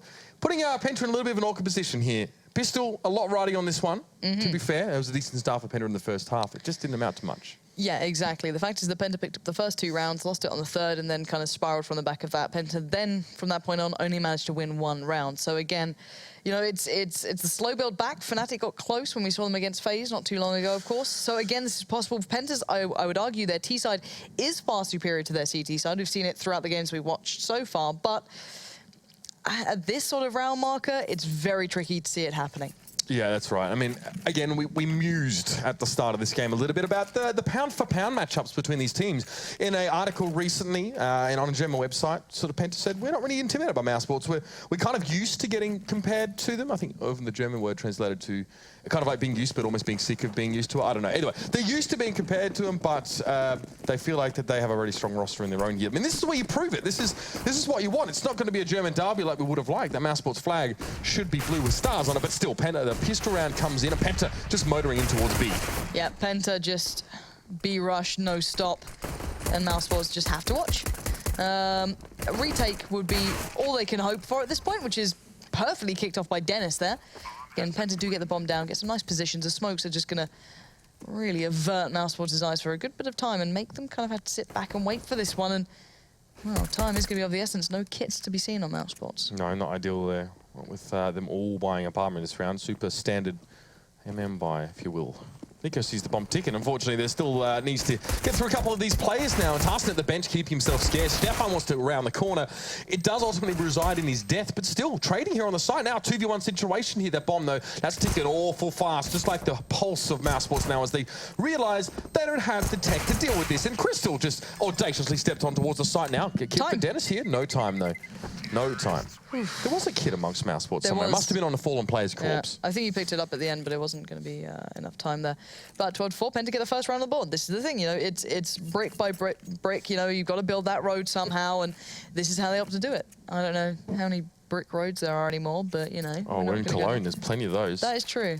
You know, my old job was basically designing, like, well, not Yeah, designing, but doing like when you road read up on the traffic. standards of road conditions, I designed steps in an engineering firm, so there you That's go. nice. That was real fun. But isn't it quite hard to design because they have to be the right sort of, like there the were mathematical books. stuff is, yeah, it's obscene. I essentially just did road closures. That was my job. And then permits and... I'd love to see you in a hard hat and high-vis I actually didn't have to wear them that often. I didn't have to go out on site that much. It was a dream life. Imagine you... that explains where most of your vernacular comes from, hanging out with the workmen on the side of the road. Yeah, I can make a cracking cup of tea. You know? Is that what workmen do in the UK? Cups of tea are pretty up there. Like, if you make a good cup of tea, you go up like 10 places as a human. But I was going to take this round lightly. Then I realized what Nico had in hand. Now I can chill out again. We can start talking about our old jobs. You know, what's the most boring job in the world? I think my old one would certainly be up there. But right now, it's a rather boring sight for Mousesports fans, as sadly they got completely crumpled by Penta, who went straight on towards those rifles. A valid purchase at this point, considering they need every single round. You can't drop it. You can't really bank on just building up loads of economy because you had the SMGs and forego a round or two because of it. No, no, no, no, no. You need every single round in your pocket if you fancy a chance. So, keeping Mousesports humble, they're back down to the upgraded pistols, a touch of utility between Spiddy and Nico, but that is about it. Tarstan having a quiet game here as well, not to really call him out. Only 4 frags following these rounds is a little bit of a weak performance from him. I think he's still IGLing it. I don't think Kakafu is actually doing it, but I mean, I could be corrected there by any of our German fans. Either way, Stefan spray down mid here. An attempt at some mid-aggression from Mousesports is completely turned back on them. And Oscar, well, he's going to go hunting here as well for what he can find. Of course, PT50 still can catch himself some nice headshots amongst the mix, and there are some low-health Penta players. The master plan forming in the Czech national's head here, if he can steal away a rifle and ferret it away. Mitch, do you have sugar in your tea? I don't have sugar in my coffee or tea. Do you have milk in your tea? No, nor coffee. See, I don't knew have you were milk one in of those anything. people. It just clogs my voice up, you know. When I need to spit a few mad bars in the morning, I don't want to, you know. What's wrong with you? How long do you have, Lauren? That's very true. That's very true. Oh, dear. Right. So, we've gone past what Penta had to do. This was the bit that doesn't excite me as a person, if I'm honest. I know that sounds bad, but it doesn't, because I want to see this round. This is where Penta struggled before. This is the storyline that we're looking at here, guys and girls at home, is the fact that now they have to overcome what they couldn't do in the first half. Take on Mousesports on that big purchase. Double AWP straight out to play. What an investment here as well. Christian and Oscar straight on that one. Oscar just keeps spamming out towards mid, smokes are up, can't get past it, and Penta, no AWP to be seen. Oh, you just intensified your voice and give me a feeling of excitement. Now I can almost feel it creeping in now. A possibility for Mousesports here to really, again, bring these things back into their favour. Flashing towards underparcel. Cheeky stuff there as well. There was a couple of Penta players laying in wait. That one delayed them somewhat and actually forced Stefan going up in the direction of B. It was a decoy drop over on that side. Unsure if that was Spiddy doing it behind the smoke to imply his presence or not. That would work quite well. Either way. Smoking towards connector now, and Tarstan just on the other side. Mid-control attempt to be taken here for Penta, but Chris J again wins the Dutch derby. We don't have a German one, we've got a Dutch one, no doubt about it. Nice little shot there as well, taking one player out of the Penta roster. And now Mousesports going to be able to hold on to this one. Penta might just have to play whack-a-mole whenever they sort of see a Mousesports player sort of peek out here, because they have no information to go on. Just play reactive or change of tact. Now, I'm worried the Mousesports have given them so much control. I say that as Nico goes, actually, no, we don't want to give them too much. I want to keep information. I want to keep tabs on what these guys are up to. Spots them by kind of ladder them, sees them over by short. Chris J, where's that shot? You've got to land those. Now looks towards short. He does land that one. Tarstan now spotted. The cross has been denied, but the bomb's up in the palace. Oh, my word, in Palace and Lowell. It just takes down Nico. This is a very interesting one. A retake with 2 AWPs, Mitch. That's not ideal. Yeah, I mean, Nico keeping tabs, maybe Penta not even bothering about the fact. Maybe they did care. And was going to be sat there on the side, but they pick him up pretty comfortably now. Flash goes in towards short. Just a little bit of a second moment to pause here for Oscar. Nicely done. Stefan goes down. Now 2 players. It's Crystal and Lowell. A little bit of a tag there. Just a warning sign for Crystal, but knows he can't stand in that one spot for too long. There is a kid available here for Oscar now as well. He picks up Lowell. That's through the wall now. Crystal going to be on his own. He's given himself away. He's given up the game. Cat may be out of the bag and he tries to go for the challenge, but Oscar will just set his feet and send a bullet right into the body of Crystal. Dead before he hit the ground. And that's Mousesports break back in off this gun round.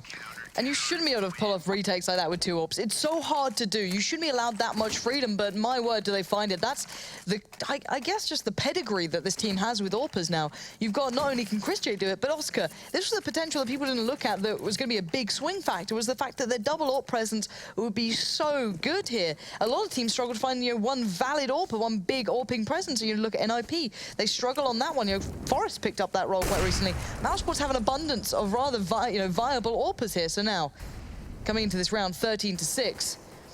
Oscar, a little bit careful in case that was that boost there. He was, a little nervous in case that was the factor, but no one's going to take him up on that challenge, and Penta do get some mid-control. Yeah, Oscar trying to keep tabs. Penta maybe wishing they kept Tabson, but they still got 5 players to work with. At least may not be the same, but it's going to have to do for them right now. Nico now just going to go down in towards mid. It's going to be Task in there. Just a little bit of a peek. It gets him enough information. Great Molotov at the foot of ChrisJ. He's forced to back out before even getting a clean shot. Map control now. In drips and drabs going over towards Penta Sports. They opt not to capitalize on it. You see them backing out of that B side of the map now to test A, and this forces Oscar very quickly to have to swing around. Dennis will eventually be able to take position up on the side. He's going to sit in sandwich at the moment as well, which we know can either be a one and done or a mad 3K, 4K bangerang spot. So that's what we're looking for from him. But Penta can hit this from 2 angles. No connector presence, though. That is one thing. Don't look there, Oscar. Don't worry about it, man. Oscar, yeah, all the things he doesn't know that, right?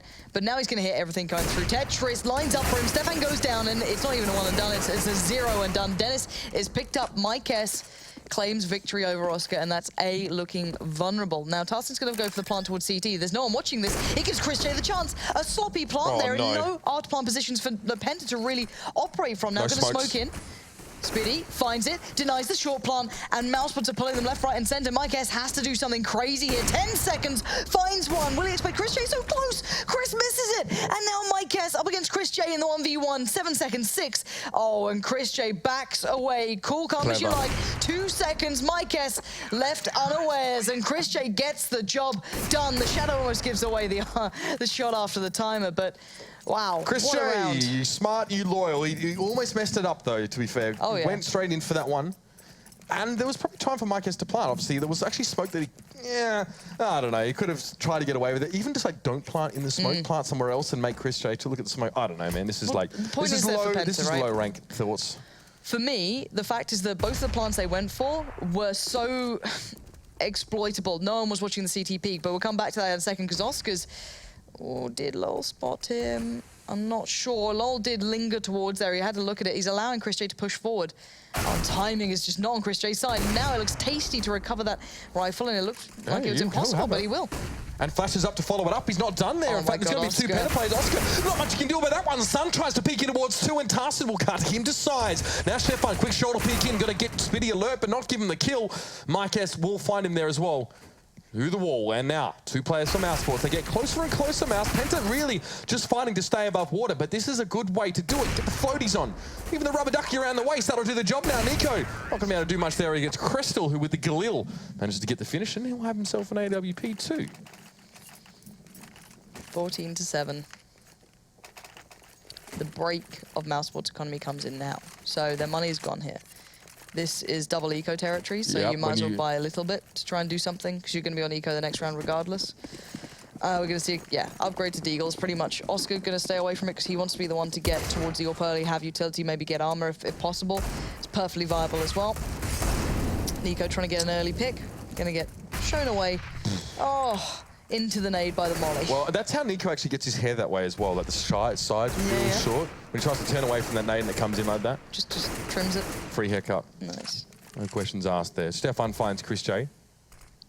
Task him below there. So Mouse with 2 players in towards mid and obviously had to sort of spread Dennis out towards A. This is obviously pretty average for them. They obviously with the player advantage early on, you're not going to be laughing at all. Let's go. Nico's still around to supply some of that frag vid material we often hope for when we've seen him pull out the Deagle Blaze. But there's a blaze of its own there in front of him, so no peek out in towards mid for this man. We'll have to just be patient. Do you know, by the way, that when the good, quote-unquote, good players on the Deagle all have the Deagle Blaze, actually pushed up the price because the community bought it because they thought it actually would help them? Just putting it out there. That's a little thing that makes me giggle. Anyway, Nico, your position may have just been found out. Stefan's got a good idea. You need to back away. And now everything has been seen. Oscar, no jumping deeps today. Tries to get one, jumping towards him, doesn't get it. And, oh, Nico, okay. Calm down. Gets Tarsin, but no more. Dennis now in a 1v4. Can't stop the plant, can't stop the rot, and this could be another round on the board for Penta. He has no armor as well, so this is pretty much set in stone. Yeah, Kristen goes for a fake there as well. Must have thought Dennis was a little bit closer than he was otherwise, but it'll do the job anyway. Penta though, extra money. Plant the bomb there. No, okay. So get themselves back a little bit, and you're right, double eco territory there as well. It was being at 1,500 money at the start of a round is pretty average, and this is a chance for Penta now just to build up a little bit more of that buffer they're looking for. You can see that Crystal chiming in now as well. I mean, to be fair, last night it was very, very quiet. A lot of opportunities Crystal sort of missed out on. I think he was rattled by FaZe, who were always looking to take those aim duels. Now, it hurt FaZe in other parts of the map, but Crystal was a similar player. And he often came out second best there. So a flash for the CTs actually in towards T-Round. Gonna let Dennis go first, but nothing gained. Still information, that's quite crucial. And if Penta keep playing it slow, this will give time for Mousesports to reallocate some of those players to the Forsaken B site. Depends how much info they get. Because Penta haven't actually done anything yet. They can still go A. So if I was Penta, you've got to send 2 people out to look where it's going, basically. You've got to take a risk somewhere, right? You can't just hold mid. There's no bomb site in mid, funny enough.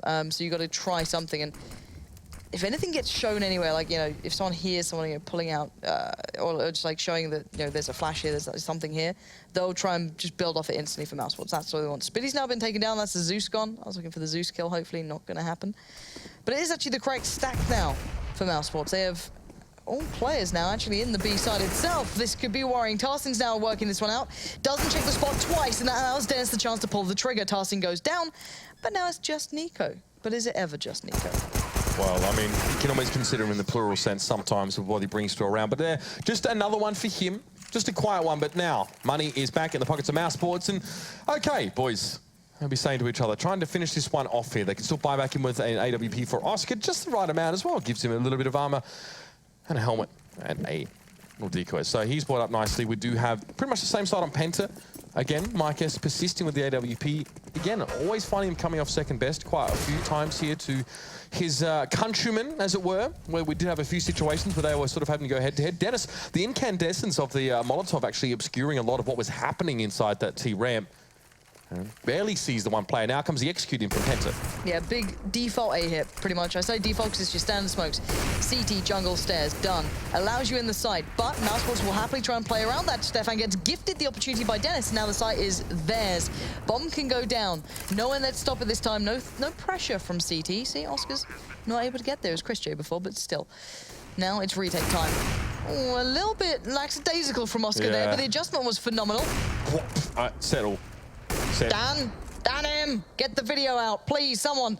I don't what. I mean, I don't think you're doing any damage to him there, are you? You can kind of see that as well. You're often going to predict someone to be there because you can't escape, but Oscar will land the shot anyway. I am joking about it being a vac, don't worry. So now Chris J, Spitty, and Oscar on the retake. Time is starting to run low. Penta in good off-plant positions here, going to deny the cross towards the site. Get those kills racking up back-to-back and not going to have a step back in. Penta have fought their way back into this game. And they have fought incredibly hard. 14-10 here. Mousesports starting to fumble in those final hurdles. Oh dear, both these two teams showing somewhat lackluster CT sides. A very similar story actually greeted us in the first half. It was 2 rounds won by Penta and then a whole slew of them by Mousesports. So whilst that round loss bonus is ticking up, Mousesports brought down to nothing in the previous. So they really just have to go for pistols here. They can afford to force in, still leave themselves with, you know, mid 2K money. That means next round they can buy up by Nico. What have you got for us, mate? Smoking towards mid. Mike S finds Dennis as well. Just the one chance for Nico, really. You know, you only get that split second before Mike S has already trained back on towards you as his next target. Molotov in towards that connector, just stymie away any effort for Mousesports to forge ahead for information. But the bomb's still being held up on the top of mid here as well. This feels similar to what Penta were doing to FaZe, actually, quite the same. Yep. Penta never went as deep down mid as FaZe, often just send Tarsin, and then they'd sort of back away to a site. They'd sort of lock it down and then sort of pick and choose based on whatever info they could get. Kind of chosen the wrong side here, if I'm honest, in terms of personnel allocation, as it were. But Nico's backing away from A anyway, so it'll be a 2-2 split, unless he goes in towards jungle. He challenged Tarsin, might have an opportunity to catch him unaware here. Yep, you found him. Yeah, Nico did catch him out. That's a rifle recovered. No armor to supplement. It's almost feel favorable with the Deagle, but Christian does good damage. Towards, I'm not sure who that was. I think it was Crystal or Stefan. God. I'm not too sure. Nico, though, it's speedy to land it towards Lowell. Look at the HP. Stefan's down to 11. Crystal on 30. Mike S has to be the one to be robust here. Bomb's in a bad position, but it gets recovered. Good use of the flash. And now Mousesports looking for other options. Still going to press through from Connector here as well. Neither of them really fancying going around the world. Maybe Nico just wants to try a different angle. Yeah, a bit funny seeing two of them set up in Connector. I mean, you can sort of set up a trade, but there's differing levels of height there as well. It can be a bit funny to actually both be able to see the peeking player at the same time. So I don't mind this, but again, you're going to have that same spot. Mike S, more than happy to use that spot. It's nigh on unassailable unless you have the utility to flash him out. Exactly, and they know that Mousesports don't have that quite simply, so it's down to hitting shots, which are not happening for one, but not the other. Nico's still landing them, and now 1v2, no kit, remember, so time is now ticking. It's his biggest adversary, as he knows that Stefan's here. You've got to be able to read this plant, and he's found the angle on Mike S. He's unraveled. Penta gets the AWP, and if he can make it out of this, that is all he could imagine, all he could hope for. And, well, if you're not going to land the shot, Stefan, here we go. Nico needs to make a run for it. I'm hoping he's far away. He doesn't have armor, and he is, and he even costs the opponent player his life. So Nico showing some class there, and that's an AWP recovered. That's a good bit of money he's managed to save. That is called getting gold out of dirt right there. Nico had absolutely nothing to work with. He had the AK, but no armor and 23 health. Gets 2 kills. Crazy. Gets an AWP. And also causes the loss of a player on Penta. So, if anything, that's keeping Penta honest in their economy. So, LoL, yeah, I mean, their money's a bit weird at the moment for Penta, but generally enough. But LoL and Tarson brought down quite low. So, that's a good sign. It means that, obviously, Penta, you know, players are buying more than one gun, having to trade them out. It's fine. That's how you sort of wear someone down over time. We see the FaZe are very good at doing that. That's probably part and parcel of the fact they'll always take Angels, but it's a secondary result of their aggression, is to always make those rounds costly. I don't mind this. A little bit of CT peeking towards Palace there as well. Information on the A side, and Chris peeks in the mid, gets the kill. So now, Mouse know a heck of a lot of about what Penta are doing. They know that there might be a token presence in mid after that shot came down, but Dennis is deep in Palace. He knows what's going on here. We can hear if there's any footsteps. So mid and B are going to receive the full attention of Mousesports now. Oscar, one of those players, can look straight in towards short. Chris J in a position where he can pivot. Are they boosting? Yeah, they're going to boost window. This is something we saw from Penta before that works surprisingly well. Nico seems this... I'm not sure if he's aware it's a possibility, but he's aware that a boost in mid could happen. I don't know if he's expecting that one, though. It's a little further back. If he'd stepped here, he would have probably been dead. I like that he backed away and threw the Molotov there. Oh, good night, Mike S. Good night. Nico there backs away from that peak and just throws the Molotov. Mike S. Well, again, that's not the way you want to go. I've seen enough Game of Thrones to know. Fire's red, not green, don't worry. It's the red stuff too, man. It depends. True. If you're a Baratheon child, you're in trouble, but that's a good shot from Oscar. Finds Stefan. Now 2 players there. Oh, just have a seat while you're at it. Crystal now got to be stuck in towards that T-ramp, but the bomb's left out in front of Connector. It's all falling apart from Penta. Some very astute picks coming up from Mousesports. Information gathered by Dennis, and then they just played off the back of that very, very well. Put 2 and 2 together, you get 15. You like that? That was really good, yeah. I did maths on stream too. Look at me, Reddit. Just get it? Because 15 rounds now. You want to explain? Because they'll be saying, this guy just can't actually add. When I used to watch Twitch chat and I perhaps was younger, I would have wanted to know as well. Even if you're not younger and didn't get it. My sense of humour is pretty messed up. I've been through the Valley of Death, I've been through Australia, so yeah. I thought you meant Twitch chat. Wow. both is applicable. All right, once you drop your 1Gs in chat, as I knew the Molly kill would set you guys off, we can calm down again and see what Mousesports can do to close this game. They've been, you know, a little here, there, and everywhere. Let's be honest, it's not been the cleanest of affairs. And now we see the resilience from Penta coming through. Nico gets found out instantly. That was the Mousesports play from before, getting aggressive through Palace, trying to find these initial picks, but nice position from Spiddy will gift him an opener back.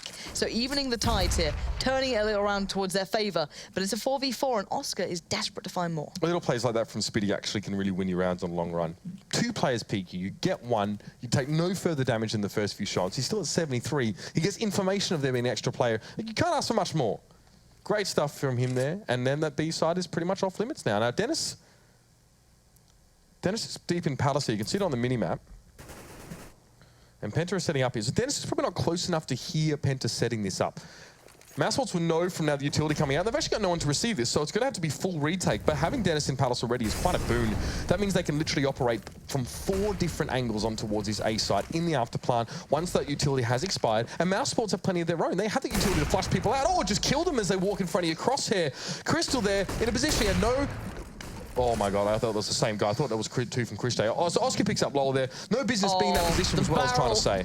Gives it away for Oscar, so there's a chance. It's a bloody thin one at that as well. Chris J gifted a peek there as he's boosted up on his teammate's head. The molly's going to push him back a little. So Penta are buying time. Dennis, now, do they expect Dennis? At the moment, they're playing around it, but it doesn't matter. They've run out of players in the end, Penta. And Mousesports on the retake will finally close out this game, but this got far too close for comfort. Now, Mousesports with a huge start after that half-time. Okay, we can accept you give away the pistol round, you let things happen from there. Yep. But there were a few opportunities that Mousesports had to take the game into their own hands and finish it earlier. However, they made a lot of very interesting rounds happen. They made a lot happen with very, very little there as well. The round prior, I think it was the round at 14-11, was really, really nice. The way that they just played off the back of the information that they had was great. Yeah, I'm impressed with Penta every single time I see them on the T side. I feel bad because they never seem to close out the games. But again, it's nice to watch another team who you wouldn't put in the top tier be able to challenge others to the same degree. You got to see people like Nico having to dig pretty deep to that individual ability that he has to be able to, to hinder them, to stop them. We saw the double ops coming up. Chris J having a good performance. Mousesports didn't get the walk in the park that I expected. Yeah, that's right. And if you want to walk in a park, I tell you what the easiest thing is to do, actually, if you want to find out a little bit more about esports and keep in touch with all the goings-on over multiple events, is just download the Score Esports app. It's available on the Apple or the Google Play Store, iOS Store, same thing. Don't go to the Apple Store right now. We don't want those wireless headbuds. You're going to lose them. No point. Oh, is that an actual thing now? Yeah, they're $150. Don't bother. But get the Score Esports app. You don't even need headphones to use that one as well. Obviously, with SLTV happening right now, you probably want to know what's going on there. Maybe you can't watch everything on one screen. That's your one-stop shop for all your score updates and all associated info. We're going to be back, though, after the break with a second match of this, well, 2 best of ones, as it were. Don't go too far. We'll be waiting for you when you return.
Obviously, the numbers have grown in the past few years with Counter-Strike's rise to prominence, but the real way the community has grown is just with all the companies, all the sponsors coming in.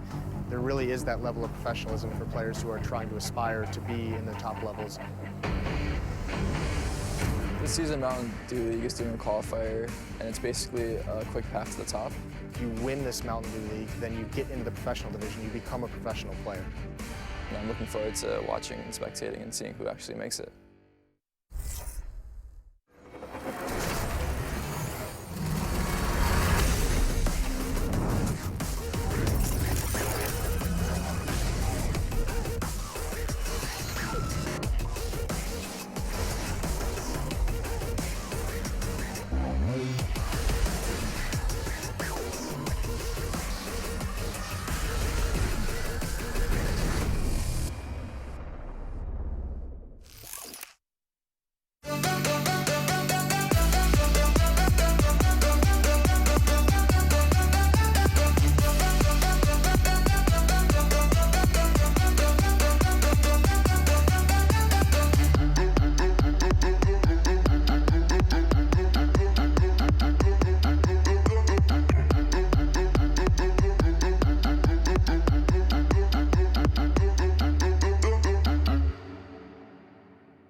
Get your team apparel now at shop.eslgaming.com.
ESL Pro League is brought to you in part by Logitech G, Pay Safeguard, The Score Esports, Mountain Dew, and ESEA.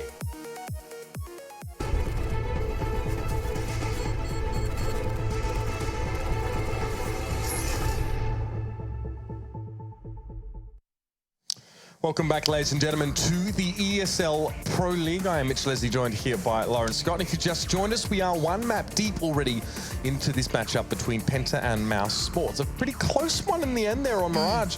I called 16-12. I was one round off there. Yeah, awful caster. You don't know anything. You know, you just make these wild guesses. No, I'm kidding. Yeah, it was actually a closer game than expected. I thought it was going to be a little bit more of a walk in the park there for Mousesports, but Penta suddenly turned up on their T side. Now, again, this could be a factor here coming into this one. I know that there are no slouches on their T side. They can certainly turn up here on Cobble. It's not a bad map for them. Again, though, they did get outdone in the end by Virtus Pro here previously. They did. And I mean, Penta have shown us some really good stuff, I think, on both Cash and Mirage. And they are maps that they play a ton of. They play so much of these two maps. Very popular in the German scene as well to play them. Everyone sort of thinks, oh, it's just Dust 2, but it's not. Both those two maps especially. That's just my bane of existence. Yeah, I mean, a lot less of Cobble, actually, for these guys in the past few months there as well. I mean, we'll see that in just a second. But, yeah, for Mousesports as well, we have had our moments of being critical on them about their performance in this map. Was it their matchup against Fnatic earlier on this? Did they play Fnatic earlier this season? Yeah, I'm throwing it back a little bit here as well. Either way, it was early in the Pro League, and it was somewhat unconvincing for us there as well. I mean, they were still gelling, still early days, of course.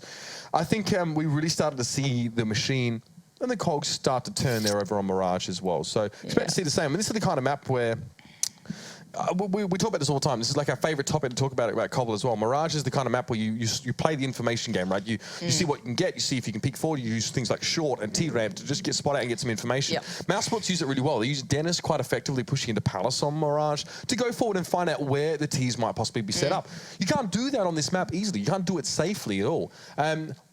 My guess was actually the player that we saw a lot of the time try and make these peaks on towards A long and try and get some information, but they're super risky, and that's how you get the info on Cobblestone. So it's going to look like a very different game, especially in the early round here, because the CT side are more restricted in their methods for gaining intel. Yeah, absolutely spot on. Very much the synopsis of Cobble. It's, can you withstand the CT side? Do you have the set pieces for the T side? You know, the T side's pretty comfortable for most teams in some fashion, whether it be you have your set B play with, you know, the smokes that come down, you make the hit happen. You have your A split, you know, a couple through drop, mostly 3 down mid, 2 through drop. Always really nice to make a play towards A, or vice versa, 2 to 3, whichever way you like to do it. And then maybe just more of a default A hit, you know, a couple up long, making a play off the back.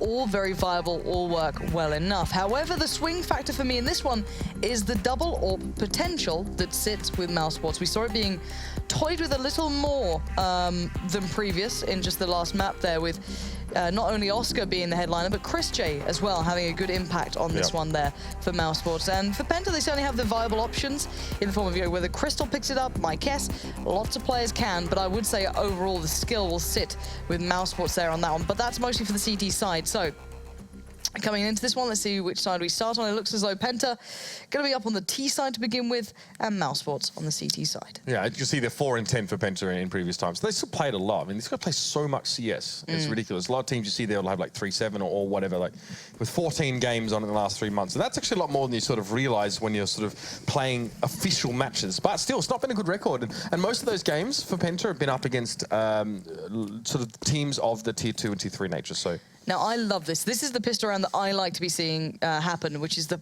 straight up rush A mid, basically, because you normally play a 4-1 in a pistol, or you can play a 4-1 if you're confident in it. It's a fast rotate out, though, from Mousesports, so they know what's happening, but Chris J is just not landing those shots cleanly on the cross, but he makes up for it with a kill towards Stefan, leaving the bomb in a far from ideal place, and Penta got caught at the worst position possible, unable to make it just up the ramp, basically. If you make it past the ramp towards that APC, you can actually do work. You can really get into them. You can isolate that player on long. He feels, you know, very left out, very isolated. He normally gets picked up in maybe a 1-for-1 trade. However it happens, you generally get the favor. But Mousesports slowed them down in the cross, and they worked back into it. And obviously, as a T-sided team, it's very, very hard to get up in the face of the CTs without walking at them for a bit of a distance there. So, I don't know, not quite enough respect given to Chris J over there at Wooden there. You saw a few wallbangs came in that dropped him super low. He was 23 before he started getting kills. But Nico, I love this spot. Mag 7 obviously right up in the corner here. Very cost-efficient way to start off this second round as well, especially to get some kills in. That nade has really wounded Penta.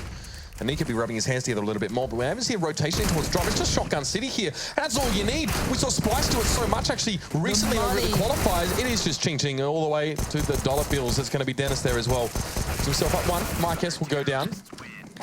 Again, you don't need to go rifles on this round if you can play those close angles. That's why CTs can make that happen if they know they're going to get pushed onto.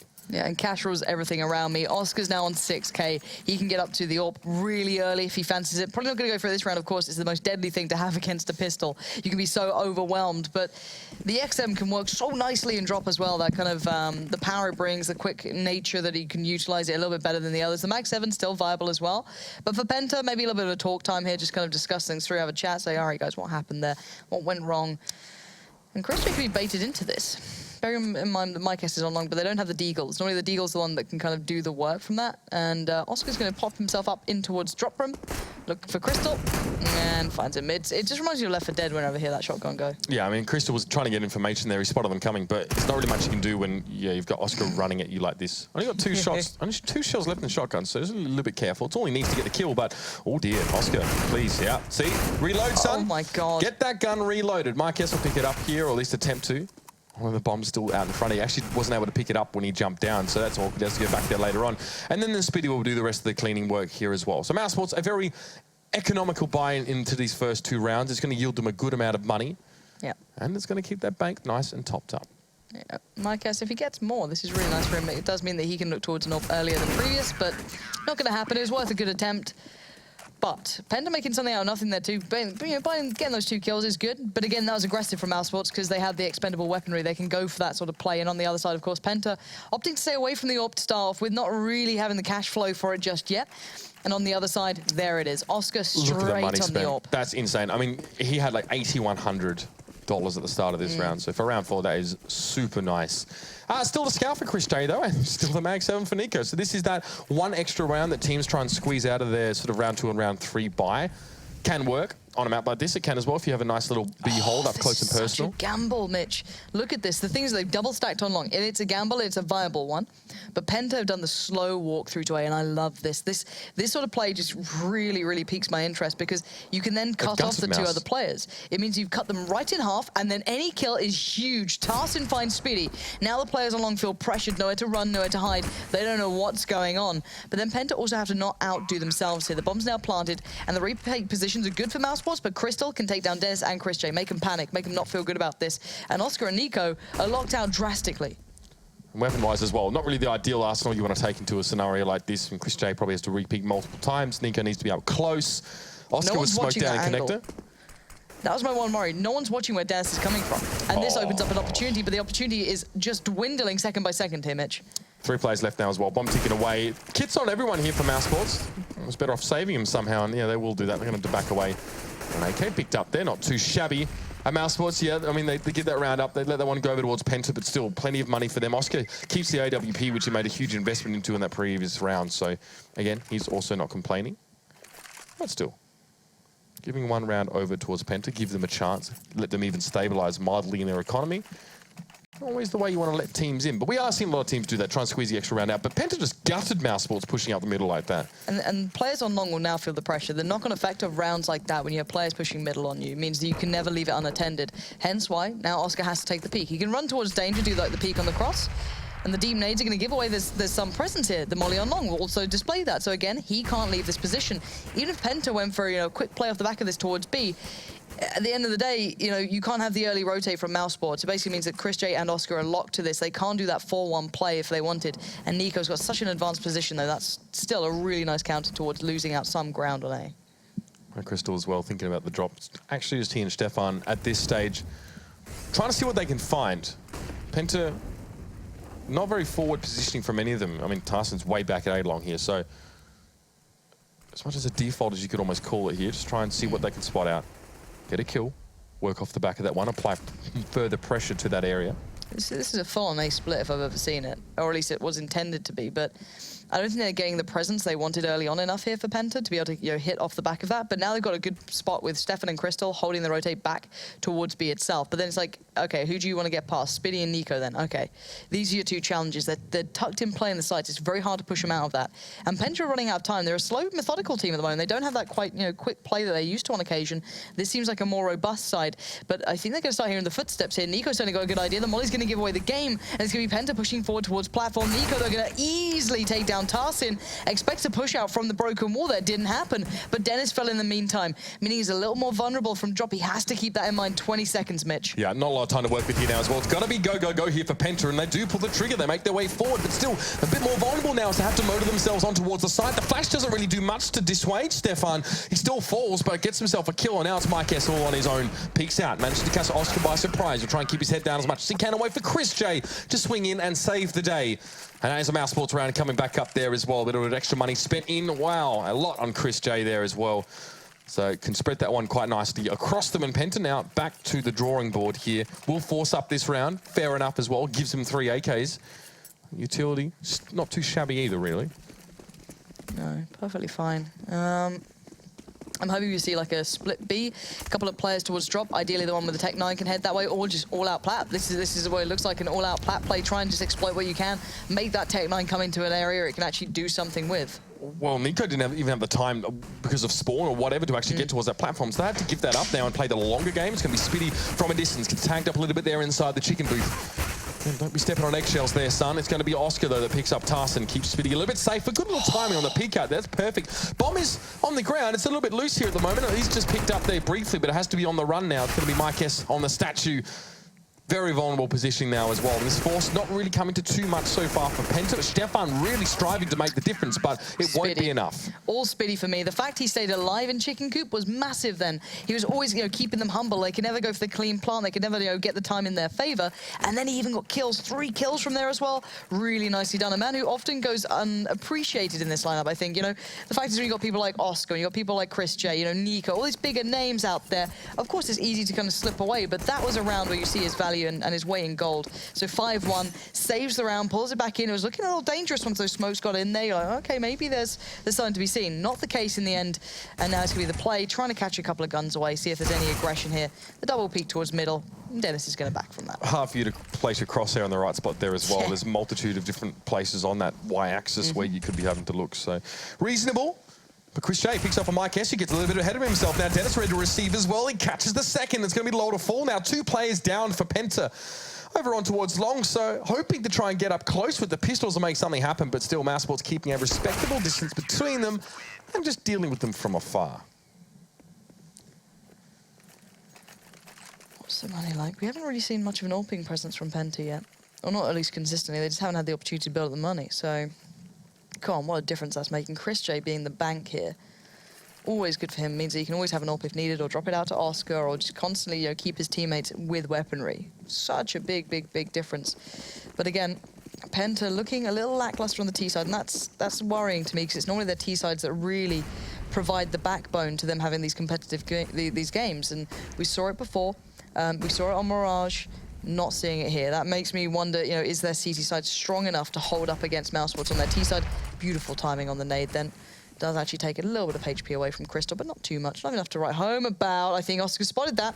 He needs to be careful not to be baited in. That's what he was just checking for. Was there another player trying to bait off the back of it? No. It was just LOL taking a bit too much of a wide peek. Now the smoke comes in, and he can escape.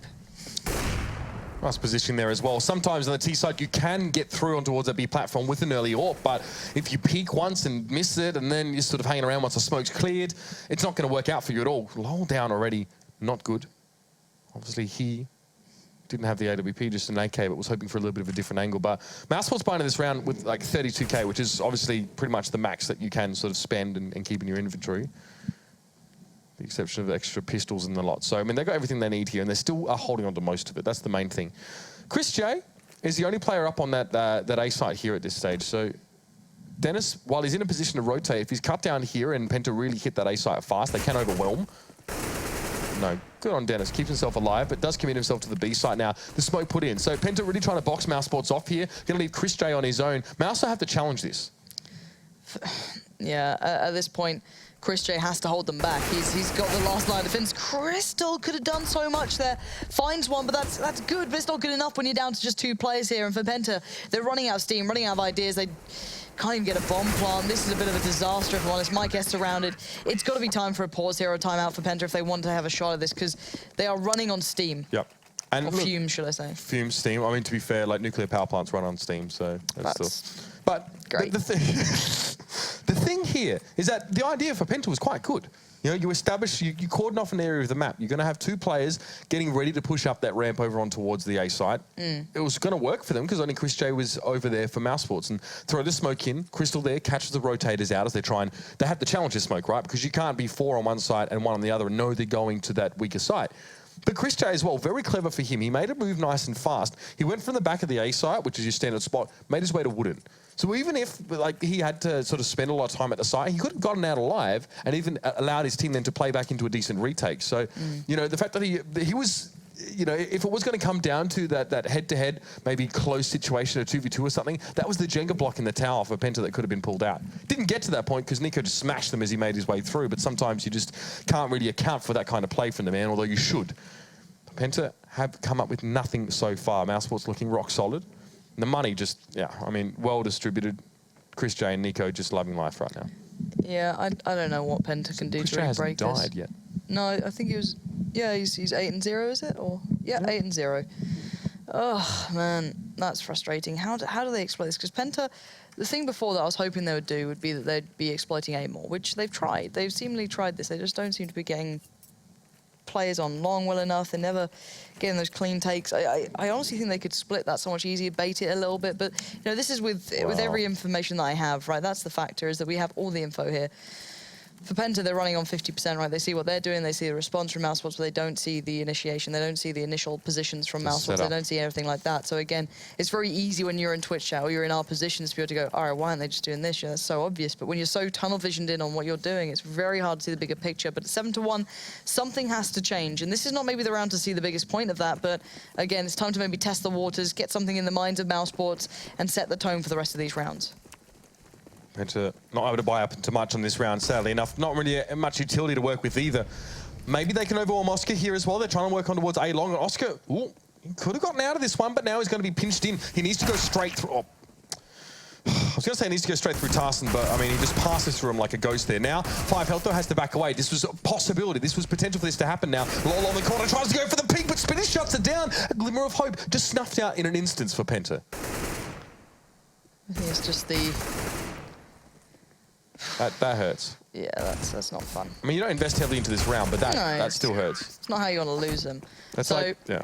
Yeah, for me, now it's time to see the difference, right? This is where you've got to see everything happen. This is simple as that. We finally get to see a bit of an ult play coming out from Mike S. Again, we haven't seen much of that. Can he take the fight on long? They haven't really been fighting it too much. So again, these mollies will play off somewhat. And I'm hoping they try and abuse a little bit more towards long. Try and stop ignoring danger. Danger being the little staircase there and towards middle. I'm hoping they don't just ignore it, because we've seen a lot of plays kind of coming through that, bouncing between it. And Chris J, not yet to be challenged. He's listening. That's purely all this is. Listening out for those steps towards middle, giving over info. But he's trying to find diagonally with the right brick. Just cap it with your umbrella. Go and get some birdie bots beans. I always liked it when Harry Potter tried to do the diagonally thing, and he said diagonally. So he just went... Yes, yeah, diagonally with the flu flux. Oh, man. Good days. And a good one for Mousesports here. Leviosa. We all know it's Leviosa. Anyway. Okay, this is what I wanted to see, right? Penta have actually taken themselves up through danger, so now they can actually pressure a little bit more as a collective through A, but the problem is it's quite obvious. It's not an easy one. You want a really nice split through drop to try to complement this to make people like Dennis and Chris J incredibly vulnerable, but they don't have that. They don't have that read into it. They wouldn't make the assumption they'll do the double stack towards middle off the back and leave one on site. So now, Mike S gonna go for the boost. Means you can kind of peek towards the stairs, see if maybe you can peek towards a little side room. You can definitely see it. No one's really playing it though. Has to turn away from the flash and wonders where that's coming from. And they might just find out very, very soon. Allowed a lot of room to work here. Spiddy's playing pretty far back. Tarsin finds Dennis, but Chris J has the chance to take down Crystal, completely blinded. Trades go back and forth. Good work from Penta, but Chris J still alive. Finally goes down. 20 seconds left in a 2v2. Yeah, Chris J not in a great position, but he made the worst of a bad situation. The bomb is on the site there as well. Stefan wants to put it down, but Nico always put himself in a 1v1. He may just thrive here. He's looking at the bomb. No time left. He just needs to delay a little bit longer. Mike has got no chance. He's going to walk over the fight. Doesn't matter. Mike takes him down, though. That is what you don't want. Did he not know where he was after the fact? I don't know. Oh, man. No. But... It was a good, okay, so really it was just a good plan from Penta there as well. That's finally the kind of play that I wanted. They exploit danger, they work their way up long a little bit, they do the set piece towards A. That was nice. I wanted a little bit more pressure coming through drop so you can do the split, but overall that's what I wanted to see. I doubt the Mousesports to do the double stack there again, and it looks like they're going to try and maybe do the drop play. I'd really like to see that from Penta. Again, this could be really nice, but it could all be undone here. Spiddy and Dennis watching their respective areas there as well. They're going to be the points of first contact here, most likely, even Chris J getting involved. Double AWP here as well still. So Mousesports, we know what they can do with this. It's quite frightening. Crystal again. Just testing and drop. Actually, it's all towards A now again. This is what actually happened in that force round here where Penta finally had their first buy and Mousesports didn't really have much to work with. But the shot misses from Chris J. Could have had that one. He doesn't even get the second either. He's given away Dennis as a sacrifice and you better hope it gives him some increased potency in these firefights. But no, it just pretty much makes him blind. He can't see a thing with the flash coming in and Aspity setting himself up on the balcony. At least gets a shot towards Lowell, but now it's a 1v3 situation. Oscar falls down. Spitty has to do a lot of work. Bomb goes loose and that's going to buy him some time. May even force Crystal to peek out there as well, but Spitty, red pill or blue pill, my friend? They're both poison in this case, potentially. No! It's going to be Stefan Falls, 19 health left, smoke on the bomb site, and now thinks about peeking over the top or around the fringes of the smoke here. Now, if you're Crystal, you just back away. Tail between your legs. Go to B, but Spitty saw it. That's such good information gathered there. Oh my word. Crystal, though, can plant safe for this. He's got full HP and he's got a molly. He can cut off anything he wants to here, but he's going to go straight for the plant. Spitty's so quick to get here. And he doesn't expect it, but he adjusts, but not well enough. That planting location was really quite nice there as well. It gave Crystal, Spitty had a multitude of options there as well for peeking into. I mean, you maybe reasonably think it's at the statue or something like that as well because you're obscured immediately and you can peek both sides of it there. So, you know, when you're approaching a site like that in a 1v1, you got to play by percentages and say where's the most likely chance of where he'll be. And with it being as low as he was, unfortunate for Spitty, but he had everything he needed to work with there. Even, like, maybe even wrap from drop for him, jump in there from connector. He had the time, he'd have a bit of a safer angle maybe from drop, but wasn't to be. And hindsight is 20/20, Lauren. It's 8-3 though. So still Penta struggling to really find these rounds, one on top of the other. First in some time. Crystal, Oscar doesn't know he's there. And Crystal obviously doesn't know Oscar's there, so it's who moves first, and whoever makes the move eventually goes down. It's Oscar finding Crystal, and that's the start they were looking for. They hadn't had the first kill advantage in quite some time. So now here's the issue. Mousesports have adjusted. They're not playing the same they were on long before. They're not playing close towards middle. They've fallen back towards A site, where you're going to see the AWPs really starting to show up. So, my guess, towards long with Lol, just clearing out these corners. There's always a possibility someone's sitting in that ledge on the right side. And again, though, this is going to take some time. Penta needs to build up to it, and they have no mollies to clear anything quicker, nor do they have any. They have one smoke and Tarsin, and that is it. Interesting from Stefan here. Now, he doesn't want to die here because he's probably going to be the player that needs to go back and get the bomb if Penta do decide to go A here. Managed to get the kill. Again, maybe he'll cut off connector here. Doesn't have a smoke to really secure that one. So a little unfortunate, but Stefan maybe now trying to pincer on A. So Tarsin's the one that goes back and gets the bomb. Stefan maybe even hears something behind him. Doesn't check the flower beds, and it's going to be Spitty to put that man to bed with the bomb in the hands of Tarsin. So that one is still heading in towards A, and Chris J. First shot, oh dear, gets caught on the edge. That's not what you want. Definitely out in the open now, and Dennis with the CZ option. Not ideal, but going to try and make it work for him there as well. Spitty had a good chance, gets the 2, that's his second of that one. Can't quite get the third, and now another 1v1, and Dennis comes out with the goods. Mykes, very close though. Yeah, 2 quick kills there. Really don't want to discount it from that one, because those two were at quite disparate angles. You know, you definitely had to flick across and make those ones happen, but 9-3 here as well. And Mousesports, again, they gut Penta, no money in the bank for them, and they're just going to have to wait this one out and maybe even think about the next half here. Yeah, with so few rounds, though, you kind of have to buy into it, you know what I mean? It's that situation of kind of need something with this one, and you can pull something together with drop, but look at this again, the 4-1 play. It's so good. As soon as you know the Penta are on bad money, you can maybe make a bit of a gamble and bet that they could go for a B hit, and they've done it. And Oscar with USPS, of all things, finds the kill towards Stefan, and now the AWP can ring through. He can't make it work, actually has to back away. Crystal going to try and exploit this as fast as he can, makes a mad dash in, mad dash out, comes back again for it, looks for work with that deagle to be placed, but with Oscar looking a little bit more vulnerable. Oh, he knows he's there now. He can't land the shot, he can't find the angle safely. And it means that, well, there's no pressure coming from elsewhere. They kind of just funneled themselves in towards drop, and these pistols are not going to get the job done at this sort of range. They're so outgunned here. Yeah, and they're trying to make it work as well, just trying to work him for the fringes, but eventually you've got to go for a bit of a contact. Oh, that's so unfortunate. So many shots that could have hit Oscar, but none of them do. Nico falls down, though, at least. That's something. Penta have been able to salvage something out of this round, but Molotov now. Oscar, no more funny business. He's probably going to get taken down by Lol here at close range, but no, Spitty, perfect little watch on there. Great crossfire set up. Spitty with a fantastic few rounds here, Lauren. Really impressed me. And there's Oscar to finish it off. Finally finds his quarry there in Crystal. Not quite the hunting jaunt he would have liked, as he was very, very low on the other side of that door for quite some time. But a bit of a here's Johnny moment, breaking through and getting the kill. 10-3. Penta's money is really bad. Really, really bad. Oh, God. It is that Is it double eco territory? Yeah. Oh dear. Well, they're just going to kind of forego this one and then try and buy everything they can into the next, pretty much. Simple as that. A bomb plant would allow them somewhat of a bit of grace here and a good, well, maybe a misread from Mousesports, putting 3 additional players towards A, but they've actually pushed one through on towards long, so they know what's happening. Chris J's well and truly away. He's got to be careful there's no one just playing by the stairs, but Nico's going to hear it all. He knows what's coming his way. The pistols are in good range, though, so that could have created problems, but it's the crossfire with Spitty that pays off. In the end, Nico will fall, but it's perfectly fine at that point. They upgrade the previous rifle. Dennis will get the M4 now, and they can buy again, supplement each other in towards the final round. And for going that, at least for Penta, does mean they can buy into this one, and they need it. Oh, we've been here before, Lauren. It was pretty much That's the same true. story at the end of the Mirage half there. Mousesports with a distinct lead, but that was one that they sort of grafted for themselves on the T side. So here on the CT side, which many may consider the less favoured, Mousesports have just had an absolute field day of it here.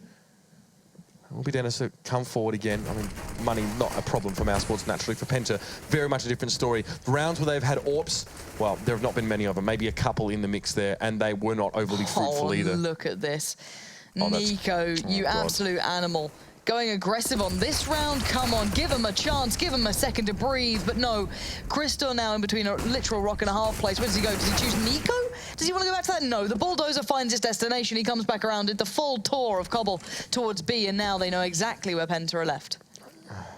It's like 90 lashes or having your toenails removed forcibly one by one, Lauren. I don't really think there's a good result there. Very much pinned.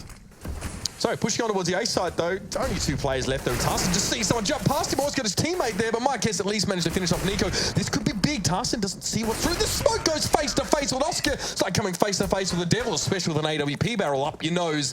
And it will be 12-3 here for Mousesports at the half. Another dominant performance. Another good example is what we've seen that Mousesports are making very good use of players like Spitty. You know, really impressed to see him and how he's managed to lock down, especially Chris J as well, left on his own on the A side, making good when he's often on his own. Yeah, I started to like the read from Penta after the pause, but it felt like too little, too late by that point. They'd only got 3 rounds. Mousesports were dominant. You had Nico having good performances too, being a bolstering factor. But as you said, Spitty is someone to look at. Finally having a big performance when often he's overlooked. Yeah, that's right. Well, after the break, again, another chance for Penta. Well, unenviably so. They have to make up from a large deficit. Started off very well for Mousesports with the shotguns, and it pretty much just kept rolling from there. We'll be back with the second half of Cobblestone right after the break.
And a match between two teams that have met each other many times in the past. It is Mousesports definitely coming up on top and seem to be enjoying themselves at this stage.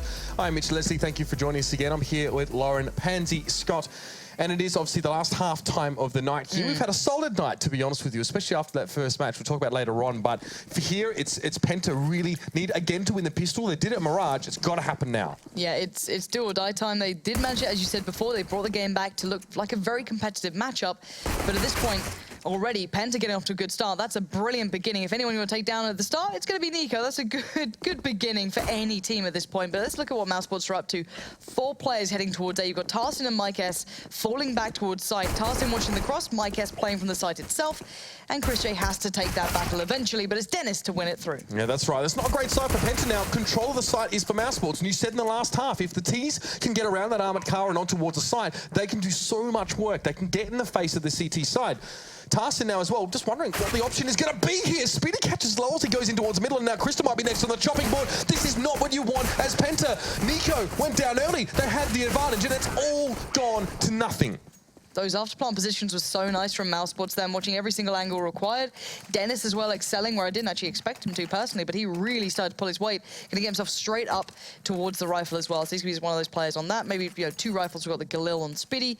And then Chris J can probably opt to go for a lighter SMG if he fancies. Oh, and a Galil as well actually for him. So going to invest fully into this one. So the SMG player is going to be kind of leading the way here, trying to build up the most economy as they can, build up the bank. Will be Oscar and Nico. And on the other side, you're going to see the Force Spy coming back in. They have to anyway. So going to be a flash over towards the platform, and maybe try and set up someone like Crystal, but by this point already, Nico's just barreled through, and it's just Crystal trying to do everything he can. Nice crossfire in play, but Lol will fall eventually, but not without a response, not without a reply, and what a decisive round from Penta, really creating a hefty crossfire by that platform. Yeah, and they had good concentration of CTs over towards that area. Nico, I guess, attempted a quick 180 or even it was a 360, but somehow didn't see Crystal there. As he came down over the platform, Crystal was just tucked away or got lucky. Either one doesn't matter because he made good in it and got the kill. Okay, Mousesports, settle. Hold your horses for just a moment here. You don't have the money to work with. Oh, okay. A couple of Deagles are going to come in regardless here, obviously to force. But double P90. Okay, Penta mean business. All right, Mousesports, what have you got? I'm looking to see what they're going to try and do with these Deagles. This is a relatively big investment.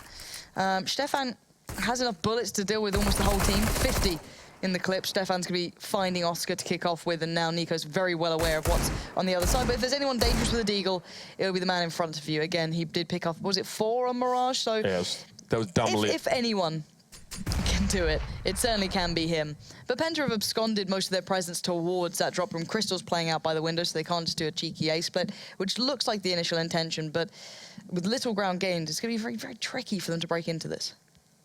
Mousesports opt for the more covert option. Oh, there's a nice shot towards Tarsin. Good little chime in there from Spitty to finish off the kill. Now Mike is playing a ring around the rosy. Eventually does manage to locate Chris J. This gives Spitty pause for thought now.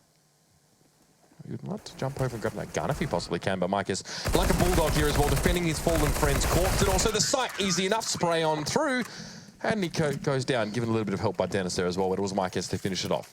Not a surprise there. Deagles, rarely do they really give you those big results, but sometimes. Spitty, 23-8, by the way. It's fantastic. From a guy who's touted as a support player and probably even accepts that, as it is often his role when it comes to sort of what he does on the battlefield. This has just been a really great performance from him, and I'm glad to see it, especially when people ask the question, you know, was it really next that, you know, Mousesports should have shifted and yada, yada, yada.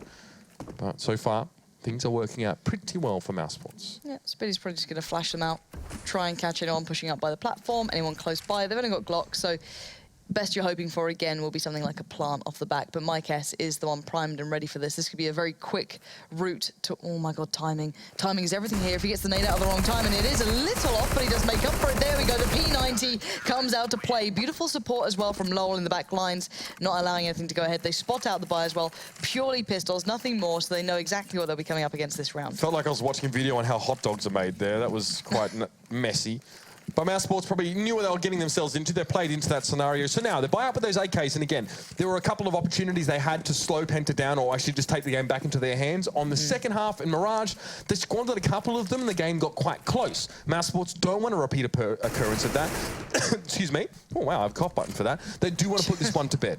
Yeah, so Buy round coming in for Mousesports now. Mike is still opting to stick on the P90. You can play it very well from the platform. You can play it over by drop, but no, he's opted to play on long. Still very viable. As you got those close range angles, you can really utilize it well. And Tarsin, that's brave.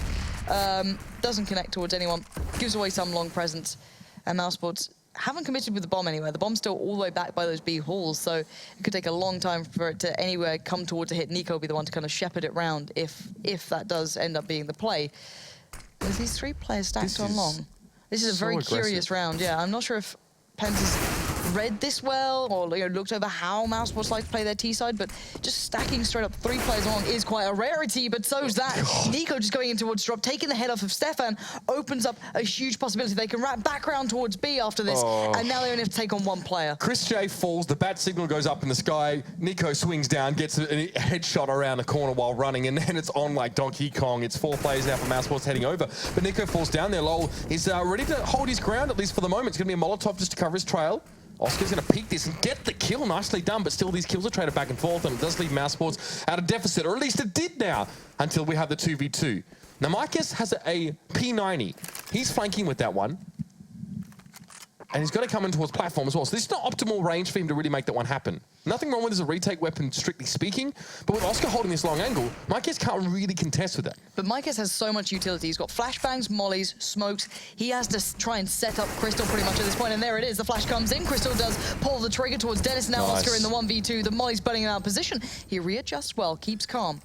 He even hears where they're coming from. Timing is not on his side. He turns away at the wrong time, and Mike S will deliver. So, again, Penta keep hold of this one. A bit close then in the end, but a very well played out round. And LOL, buying a little bit of time, taking down Nico was great. And then even, throwing down the molly, buying a couple more seconds to allow for the reinforcements to arrive was everything you could hope for.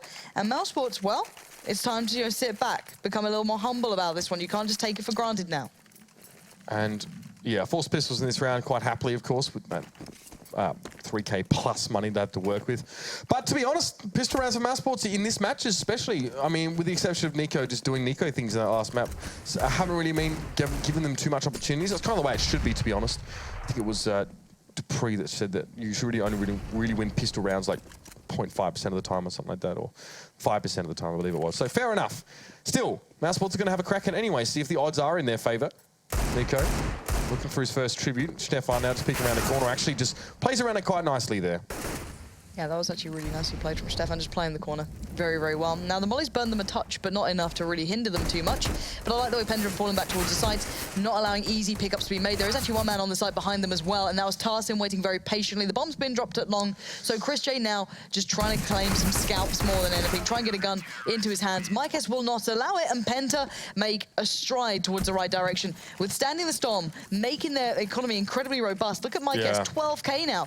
This is en route to becoming a very competitive match. They merely dropped 1 at the start. Now they've turned up. I was worried when they didn't get that first pistol round, but they have stabilized so well. And the thing is, in 4 of 5 winning rounds for Penta, they didn't lose more than 1 person.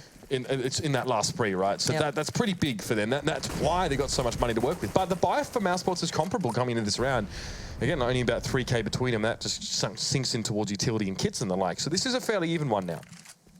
It's going to be Dennis and Nico, of course, often in this position. Now, if you watch Mousesports, you know that that's almost like the default here as well. They always will leave Nico to test, try and pull some players over, maybe even trying to get a kill. He dropped down to drop that other round to try and salvage it. It was a very close one. A defuse round, whereas I think 2 players left for Penta. And again, Mousesports, this kind of blew up in their face last time they tried it. It was the last buy, actually. So much smoke put up, so many Penta players ready, but there's actually no one committed to long A for the CTs here. So Mousesports at least be able to get up a little bit closer, or at least just find some stuff out. But with the smoke on long A, deters them for now. Nico trying to fake the drop. Or fake the sound as if he was already dropped in towards drop. Wait to see if someone pushes out to try and take the peak. No one there going for that. Mike is a little bit worried, though. Is he holding a closer angle than I expect? Crystal's actually pulling himself up in towards us as well by the window. So he's doing a good job here, Nico, but he can't land the shot. So he did the intended purpose, but he didn't eventually pull off the final plan of it. But Oscar's quickly got himself into the same position. And now timing again becomes everything. Positioning to follow that, but then Mike S still strikes again. That's 2 big kills back-to-back. Your heavy hitters are now removed. Mousesports operating fighting with merely 3. One smoke and a flash on towards Dennis. This is not an easy task. 20 seconds and a lot of players in front of them, but chrisJ fancies the challenge, takes down Tarsin, but can he get the plant off? Surely not. There's players left, right, and center.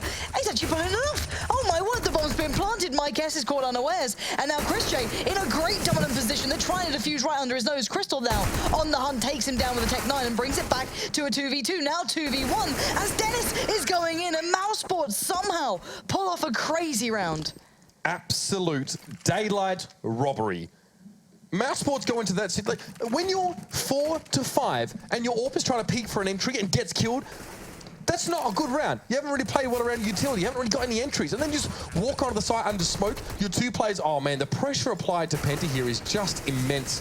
You've got 2 players set up on the platform as well. So even with chrisJ dying, oh, you still get away with it somehow. Mousesports, nicely played. Very, very nice. And Penta, I can't blame them for being a bit quizzical about that situation, really. What? No one writes the book on how to deal with the enemy team sneaking into the bomb site under your nose and planting a bomb. 8-14. The disparity from the start of this to the end is the biggest problem. That Mousesports had so many rounds to play with at the beginning that if they break Penta's economy, the recovery will not happen. It'll be as simple as that. Nico looking for opportunities by drop again. He's trying to make this work for him. It didn't work before. Ooh, his mouse just spins down as he desperately tries to hide his head away from Stefan. He'll find it eventually. And now, again, early advantage gained. Well, didn't really pose a problem for Mousesports earlier on, but again, keep losing Nico. Nico's the guy looking to just sort of get that entry, be the first player in, or even whatever. Obviously, with Mousesports now committing more towards the B, he's less of a lurker and more of actually an instigator, but he gets nothing for that round, as he has in the last couple, to be honest. Nico's been shut down in the last few at least. So Mike is now just a bit of a relocation here towards Chicken Coop, just trying to keep himself safe, but he's been spotted out there as well. They're going to try and wallbang him, that's one towards the head. That's not ideal. Going to back away there as well, I think. Another tag on towards Mike S. He's caught in the open, but there's been time for Penta now just to respond to this a little bit more. They're now back on towards the site. Some would say the cavalry has arrived. The bomb going to get... Can he not do that? The bomb is down. Mike S actually goes and gets the kill on Dennis, but still 2 players up for Mousesports now. Very cheeky stuff. Do not tell me this is going to happen. Do not tell me that win the round off the back of this. Oscar actually picks off Tarsin now, and it's a 1v2. Everything is right in the world, and again, my lord. I got dangerous. If Oscar had made that first shot a little cleaner or found an escape after the first shot, that could have been deadly. I don't know how they're getting away with these plants as well. It's constantly in the smoke. It's kind of frustrating to watch for Penta, because it means that, you know, even though Mousesports, you know, are meant to be down on the money, they're meant to be in the sort of lower ends of the economy, they keep getting bomb plants. They'll keep, you know, being able to rebuy eventually and, you know, have a little bit additional to work with. But for Penta, they live to fight another day. I guess at this point you hold on to everything you can. So, 9-14, Mousesports are still in the lead, but this T-side has not been a pretty affair for them in any way, shape or form. Struggling to make those first impact plays, losing out on integral players here, and Penta just reading this very well. The little feet will be seen probably from Tarsin here. Actually sees the full body of chrisJ trying to make his way up danger. As 3, 4, make it 5 players hammer their way up through towards A. And actually, Mousesports are winning out here a little bit. Not too much armor to be seen though, a little bit sparse between them all. Nico, that's a teammate. Don't hurt Oscar. I'd be mad. Don't hurt him. Bit of an Eastern European rival there. Maybe something being settled off the books, but still a man advantage. But man, very, very low plays here. I mean, to be fair, Nico at best is going to get 1 bite at the apple with that deagle. And it's going to be now, but there's a player up behind him. He's They've got really good afterplant positions. That's a problem. And was it Nico then walking about? He's buying a bit of time here. And around where we go, I'm pretty sure that's chrisJ going on a bit of a long flank. Speedy just needs to buy a touch of time. No. He's done more than that. chrisJ actually found Mike S first, but now where's that plant for? It's not planted particularly well for chrisJ, but he can find a position just by the tree. And you see Lol desperate that this will not connect. 16 HP, 3 seconds. chrisJ gets it in the end, just driving himself in. He gets the ace, and what a round to get it in. He pulls them to 15 on the board here, and Penta are left reeling again. Finally, Mousesports switched something up a bit there. That very quick, powerful play through towards A just kind of caught them off guard. The afterplant positions were good as well. Somehow, Nico almost took down Oscar, but it still worked out. I mean, you've not broken the economy of Penta, but you've definitely broken their heart. Luckily, Penta can afford plenty more TV dinners and times sat in front of watching Downton Abbey. In this very sad state. What do you like? What do you prefer? Bridget Jones' Diary, Bridget Jones' Diary, yeah. I mean, you'd be upset about that, is my point. So a lot of Haagen-Dazs ice cream stocked in the fridge. Oh, most certainly.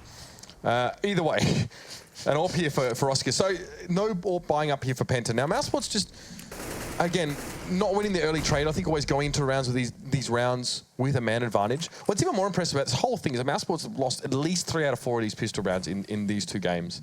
It could even be 4. I'm not even sure. That's why they have to do this in the second half, because they lose both of the pistols that come into the second and they have a big lead. So it's lucky they had the big lead, otherwise it could be even nastier for them, to be fair.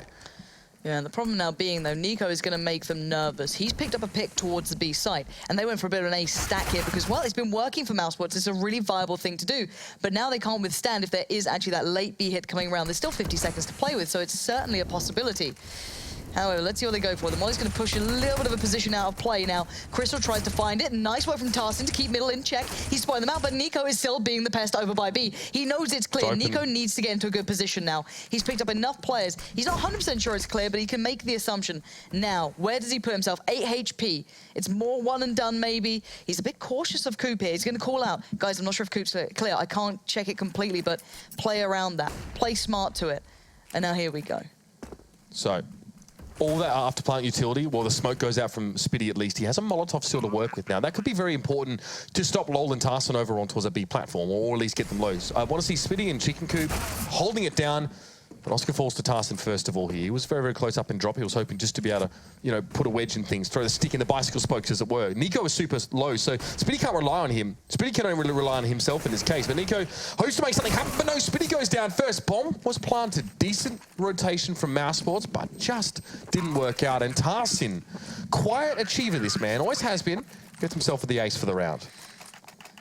And what a round to have it in. That looked incredibly viable. You know, Nico, brick after brick, just taking down that house that Penta was desperately trying to build. But the problem being, in that final couple of throws, Spitty's position was mostly vulnerable. He can never be safe from the platform or get a good position for the platform push because of the position coming out from Tarsin there. So really nicely done by Tarsin in the end, and Penta, just to approach it in that sort of manner. It's also broken Mousesports' money to some extent here. They're not in a good position. They're going to have to go onto the eco, have to play it a little bit of a more humble nature.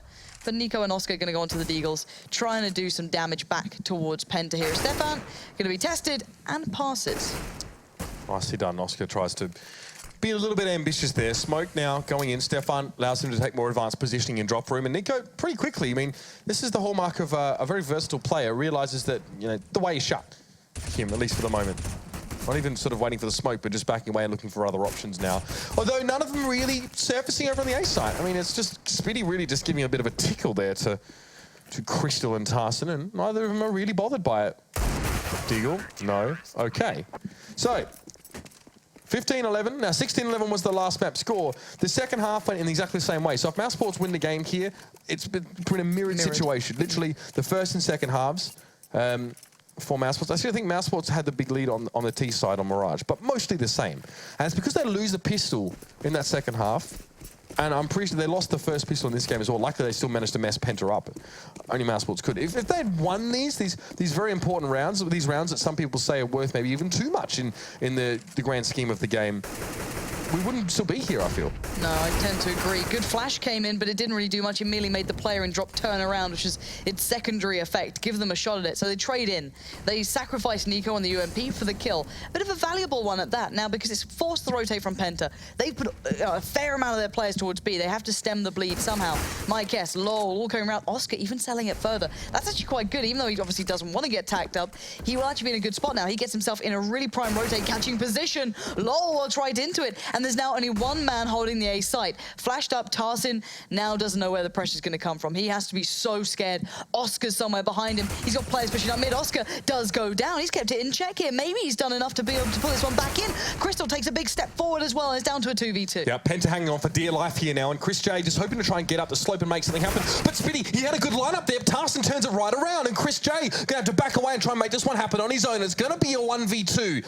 He has no smokes to work with. He has the bomb. He's going to plant it. He's going to have to hope that he has a damn good position over on this B side to hold off Penta and get the win. Penta, right now, you cannot afford to make any mistakes. You go together. You try and work. At the very worst, you try and go for a trade here in this round. You cannot let this slip away. Chris J in the 1v1. Or trying to find the 1v1, should I say, first and foremost, but they're not going to let it happen. Tarsin steps in first. Mike S is there. Nade comes out. He does find the first. He found the 1v1 he wanted, but the Molly's burning. 32 HP, and he's going to get the shot, and he can't take it. Mike S will recover this one. with a good couple of seconds to spare. And I was worried then. I thought he was going to get that clean 1v1. The Micas wasn't going to provide anything towards it, but eventually came back through. The molly made him be able to, not be able to fall away cleanly.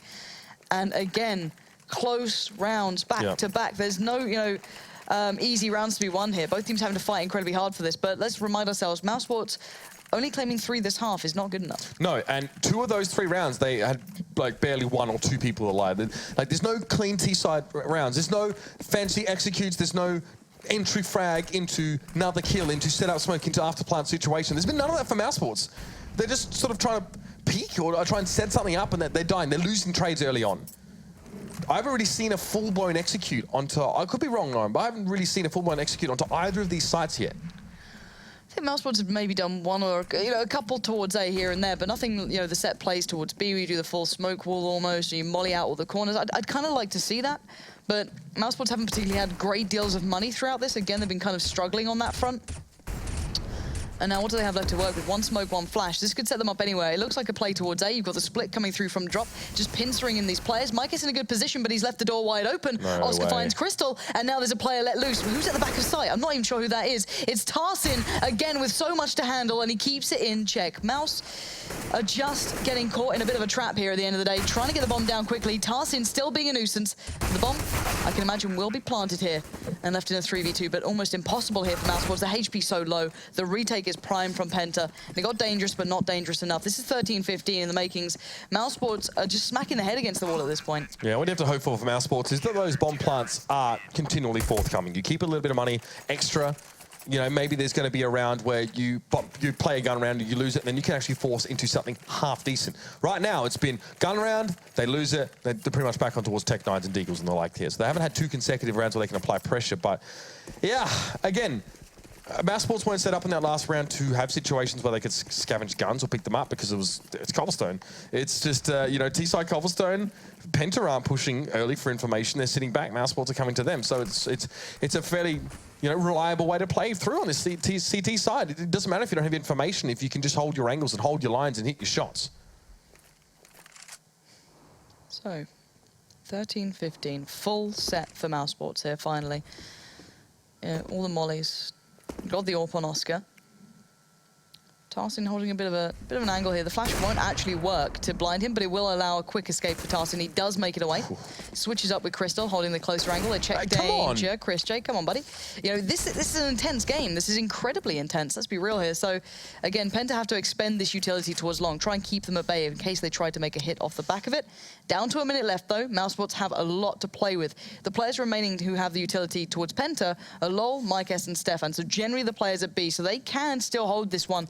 Some well-placed mollies will certainly do wonders at this point, but let's find out. 48 seconds left, and the hit begins. Oscar the first in, and the first to find the pick. Mike S falls, and what a disaster it would be for Penta if they pull it back this far again and just fall at that final hurdle. Lol, he's now surrounded, but Stefan bails him out of that one. Yeah, good position there. He could have been in trouble. He had to back away, though, and that entry pick, that first frag, was what Mousesports been missing for the last few rounds, and now it seems like everything is falling into place. But Tarsin manages to shut down Nico. He's on his own, though. He's going to be surrounded, and Mousesports, they take their sweet time about it. Penta really fighting tooth and nail to stay in it, but eventually they are eclipsed by the team that was in the past known as their big brothers. Now they fight as equals, but still Mousesports come out on top, winning both of the best of ones here as well. But we see it like there's a few common themes here, I think.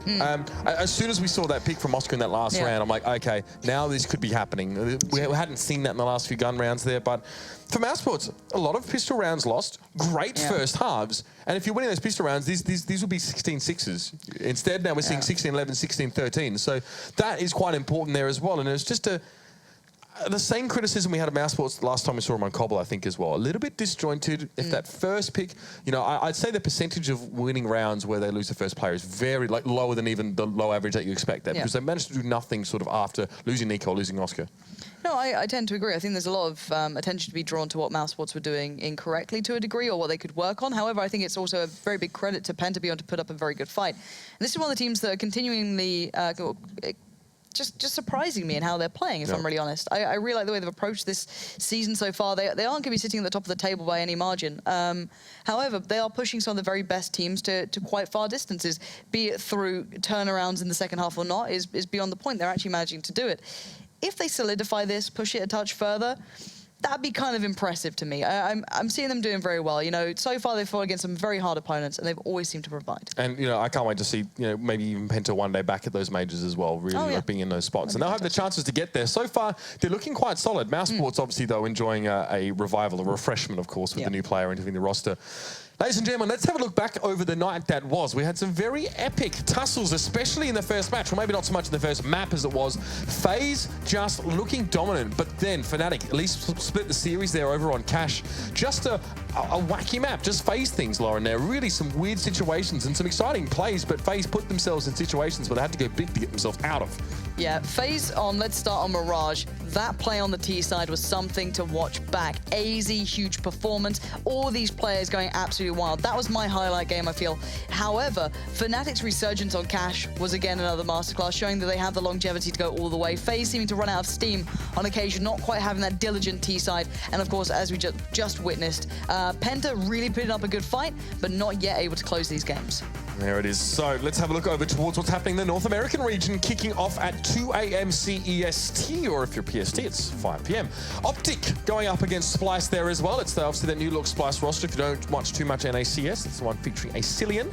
And then we head across to Complexity versus Echo Fox, who themselves have been making some waves in recent times and have been the subject of a few articles as well, a few bits and pieces of news. So if you are interested, you can find that out. But of course, let's also look towards next week. We're going to be back on Tuesday, guys. It's a bit of a short week for us here, sadly enough. Only 2 nights of play, but Tuesday it all kicks off again. We've got Fnatic versus Virtus Pro. In the past, 2 dynasties of CS. Now Fnatic looking a little bit weaker, and Virtus Pro still looking for their feet. Then we move on towards G2 versus Dignitas. Very interesting games to come. Yeah, always exciting to see G2 having their own issues.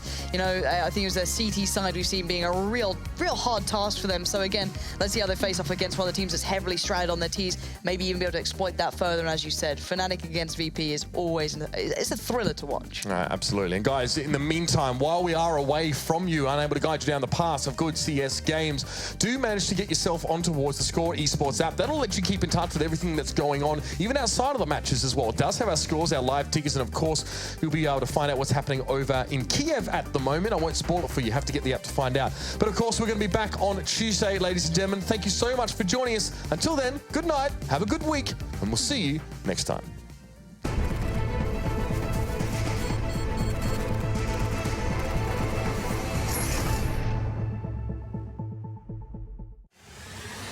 He's going to get the 1 kill in that bomb coming onto the zone. FNX has to stand up. Joe, he gets the triple FNX. Oh my God, what a way to win that round. They don't have a smoke, so this over still. Oh,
Get your team apparel now at shop.eslgaming.com.